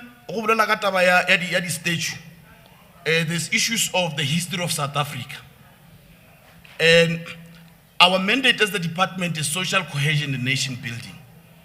And nation building means there are some statues that they were built the apartheid government, and those statues they invoke bad memories for other society members. Those statues, the department has said that because the consultation period, you remove those statues, the law tells you what you need to do. We are going to follow that process to the latter. The intention where statues must be removed, they has to be removed. But also there are statues that must be kept as a reminder of where we come from. But those statues, the true story of them must be told. So statue Louis Botha. And Louis Botha is the president that Transvaal in whatever era. The statue during that time at Transvaal, he was a hero defending a particular societal government. So need. Louis Botha president so Louis Botha does no longer serve the vision of democracy since 1994 and the society that we want to build moving forward. He must be shamed and be told for who he is. gore le ngwana wa ka lo ka moswane ha tswella ha lebella stage se la ba le nnete gore ke mang motho e seng gore motho ke hero ga ti motho a se hero most setšhabeng sa Africa Borwa and the future that we want to build for ourselves. So we have a new target ke erecting of new statues J8 re bile le matlhatsa ra kopana le Professor Piti Kantuli o ileng a sculptor and a poet. He has partnered with the department to unveil 8 statues for this year between the first quarter until next year, March Rotoma got the first 2 this first quarter. So from now on, moving forward for the next 3 years, the new indicator every year will be installing 8 statues moving forward. Ke tla ema ka leo modula stulo ke lebo se ba ka se mphileng sona gore le nna ke be motho ke gona go emella setšhabeng sa Westonaria ke re ke maja ke gona go bolela le nna ke a lebo. Our emella ntate maja tsa marefa acting CEO a responder. Ke batla go correct ha o tla go issue ya dibuka. Ile ya ke kala ke ke a ilika. Ilike. Bona, tseo di a tswa. Ga gona knowledge mo. Ma khwana dlala ka rona. Finish and clear. Kore go tiri dumelana ka yone. Mo ra utla o batla motivator why they will need. Aga re na la archive center. Provincial archive center. So those can be archived. Ile ya ke kala ke a ilika yone batho ba mo dumelane. There is all we are fighting issue ya curriculum ya rona mo South Africa. Arakane that those who needs to study biblical studies, and we respect that. But we can't be promoting such things in our own schools. 2021, when people are moving into the 4th industrial revolution and the 5th, and we are also moving into the intelligence, artificial intelligence and the economy. Marona se trata de la batharona kantakule ya Abraham li manga sa para bi no khair au wa batho a re dumela ding re mo ne mo rashist maru ku ile ntate maja e o mkhati ana o introduce amole ka sona sa ho khopotsa nako ne sentso act acting CEO. Thank you very much, Chairperson Kalebo. With regards to the comments that are made by the Portfolio Committee Chairperson, we take note of the issues raised. We further take note of the advice that has been given with regards to the analysis of targets and how to juxtapose them and make sure that they really, the picture is very clear. So going forward, Chairperson, in our reports, we'll then be able to make sure that that is incorporated going forward.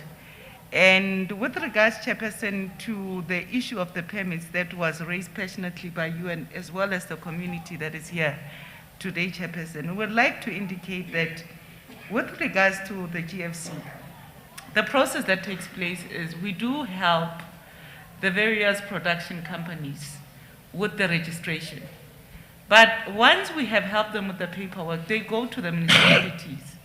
Monies are paid to the various municipalities. So when you do see films and road closures and whatsoever that happens, there has been money that has been paid to the various municipalities accordingly.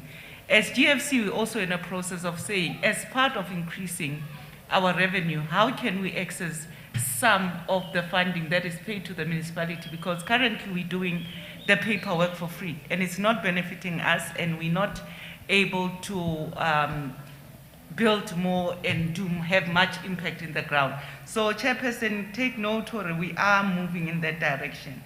Chairperson, what I also want to indicate in this meeting, we have changed how we are dealing with funding. Part of what we are doing, we're saying we need to recognize issues that talk about the culture of South Africa. You've talked about the heritage as a location. And you will see that in the past, you know, we would fund the film, but they would not talk about the history. They would not talk about the legends. So, rechinchile criteria to say the films that we are funding must be developmental in nature. They must talk about the rich culture that comes through. So, renale criteria are very stringent. Now that we have opened, we are waiting to see the type of films that will come and where they will be shooting. And I am sure, Chairperson, that we'll then be able to get the essence and the shootings and locations that will, for those particular areas. Having said that, Chairperson, you know, we've just developed communication strategies, Arona, PR strategy. Among others would be to say, how do we market these heritage locations so that they are attractive, not just only for us here in Gauteng, but also for other countries. We are working very hard. We've got a funding document. We will be trying to also, you know, work with the various ambassadors to say, how do we then start attracting other filmmakers across the world? But these are what Gauteng is offering. And what we'll also do, there is a list of all the locations that we are having per corridor, Chairperson. And this is what we'll be selling out so that Gauteng's name is further lifted as the home of the champions. Galeboa, Chairperson, thank you. Raleboga, acting CEO, at least you are taking note of this issue of revenue generating, because I know that the money that we are transferring to you is very little, but you are also raising something that I missed to raise, and I think you need to work very closely with cultural affairs. You know, those of us who watch movies, you will never Tatemaja watch an American movie if I used to need the national flag. It will never happen. To an extent that even when they go and shoot in the Western Cape, they install their own national flag in the Western Cape to project as if that film is being shot in America, when it's shot in South Africa. So when you move towards ensuring those changes, 18 CEO, you must also incorporate those issues so that we also promote our own national flag in those big international festivals. We are being invited, I mean, Transformers, for example, that Desmond was shot, but when you look at Transformers, there's nothing that says Africa about Transformers. You'll only see American flags, nothing about South Africa. So we need to make sure that as and when we move towards that direction, we also incorporate those things. I must also congratulate you. It's something that I forgot to indicate. I mean, in your targets for the fourth quarter, I'm impressed. 25 targets, 24 achieved. It's very impressive performance, and keep it up. I know you are one NGO. This one I'm going to say it up until we resolve on it. You are not an agency yet. You might say NPC, come with a nice way of how you project yourselves. But you are one NPO that continuously gets a clean audit from the Auditor General, even though there are questions related to it, but at least you are one of those that are getting a clean audit, and keep it up with that work. Stakeholders, we came to the conclusion of our session, but there's something also that I want to really appreciate from the team of the legislature, especially those that invited stakeholders. Firstly, let me apologize for those that received the invitation late. But what I want to appreciate, especially from the staff, is that I've been picking up that continuously when you invite stakeholders, you invite the relevant stakeholders that speaks to issues that are related to our sector. I know in most cases you'll get people in such a platform, they will speak about housing, you know, social development issues. Lona, when you make inputs, they're interrelated. Some will be thinking, well, this one when they raise issues of ECD. But ECD, you also, you know, make that particular input to show that it's relevant to our sector. To the staff of the legislature, thank you so much for continuously giving us the right stakeholders. On the 2nd of June, those who are invited, because that one is it's kind of a closed session, but those that are invited, please join us at Silver Star. We'll be dealing with the grant in aid application process. It's a roundtable discussion. It's a high-level roundtable discussion precisely to deal with what you were raising in terms of these grants that we will normally give to those that are applying. But over and above that, it's not necessarily a focused intervention study to deal with a problem, CFO and HOD. We have picked up a program where this time around, we've seen that the department is doing well. It's one area where you are doing well, but the part that is lacking is the monitoring part. And it's something that we want to deal with, it, that you are giving it as a grant, but does this grant really serve its own intended purposes? Or is an issue that we've been reading on national newspapers where Lotto gives money to an NGO that is not even non-existent. The next thing, that money gets chowed by somebody somewhere else. So please, on Wednesday, on the 2nd, we'll be meeting in Silver Star just for us to have that particular roundtable discussions. I thank you as stakeholders for your participation, and please continue to, every time when we invite you, to avail yourself. Mr. Push, when I know every time where we go, I don't know whether you are part of this committee or what, but every time where we go, you are forever present. When I let that gentleman seated there. Please, let's proceed. Let's continue to supporting us. To our sign language practitioners, thank you so much for your dedication and work. To our translators sitting there in the booths, thank you so much, that SPT, for bringing them to really translate to us. I've already indicated when the gentleman was speaking in Afrikaans, the first thing that I did was to go into my gadget, and indeed the gentleman there made sure that I hear what the gentleman was raising in Afrikaans. I'm not too good in Afrikaans. I do hear, but sometimes I struggle to understand the issues that relates to Afrikaans. So thank you very much to the members, the department. Even though we had expected, let me also record this so that you don't feel as if the MEC does not respect you. I've forever been in contact with the MEC. They only finished the funeral very late. I think around 3 o'clock, and she needed to travel to here. So she was updating me, so hence she could not join us. We had anticipated that she will come and join us, but all the issues that we will have raised as a committee, we'll also incorporate them into our report that we'll table before the legislature sitting. But we are not expecting that on some of the issues that we have raised here, they are going to take 1 year to be implemented. We are undertaking that they will be implemented. Just as a warning shot to the department, we are in the process of as the legislature to now introduce what we call the money bills. The same process that applies in national parliament. So it's very important that every now and then when we make a recommendation, that the recommendation gets implemented. Because very soon you are going to be faced with a situation where if you think when we recommend to you to implement certain changes to either your APP or your budget and you ignore us, they will reach a level where we are going to reject your budget, and it's going to be something that we don't want to be seen happening in Gauteng. And hence I'm referring to these money bills that we are introducing as part of making sure that this relationship that we have between ourselves and the department gets to be respected, because we picked up that one element that we are not improving, it's when we recommend to you and you not implementing. Hence we are introducing the budget office like it's happening at the National Assembly.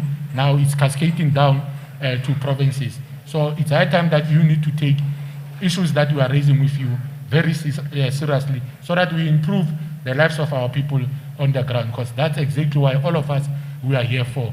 Lunch will be served, I don't know where, but Landile there at the back will direct, but I just want us to really close our meeting, because it's not precisely because of the lunch, but it's because of the engagement that we will have had. And I also want to close by apologizing that we started late and you sat with us throughout the duration of our session. Landile will, once I've closed, will just indicate how we are going to serve our lunch. Thank you so much, and please travel safe back home, and just note that okay, let me correct myself. We don't know that on Picklet whether we are in the third wave or not, because the communication the departments, the minister says you are in the third wave, the department says not yet, but the numbers are increasing. Please let's adhere to the regulations of COVID-19. COVID-19 is for real. We've lost a number of our family members to this pandemic. So please be safe and continuously adhere to those regulations. The meeting is adjourned. Lwandile will then just announce where you need to go for lunch. Lwandile. Good afternoon, everyone. As you going out, you're going to be served ukudla through a main exit, which is the second door outside. That's getting outside.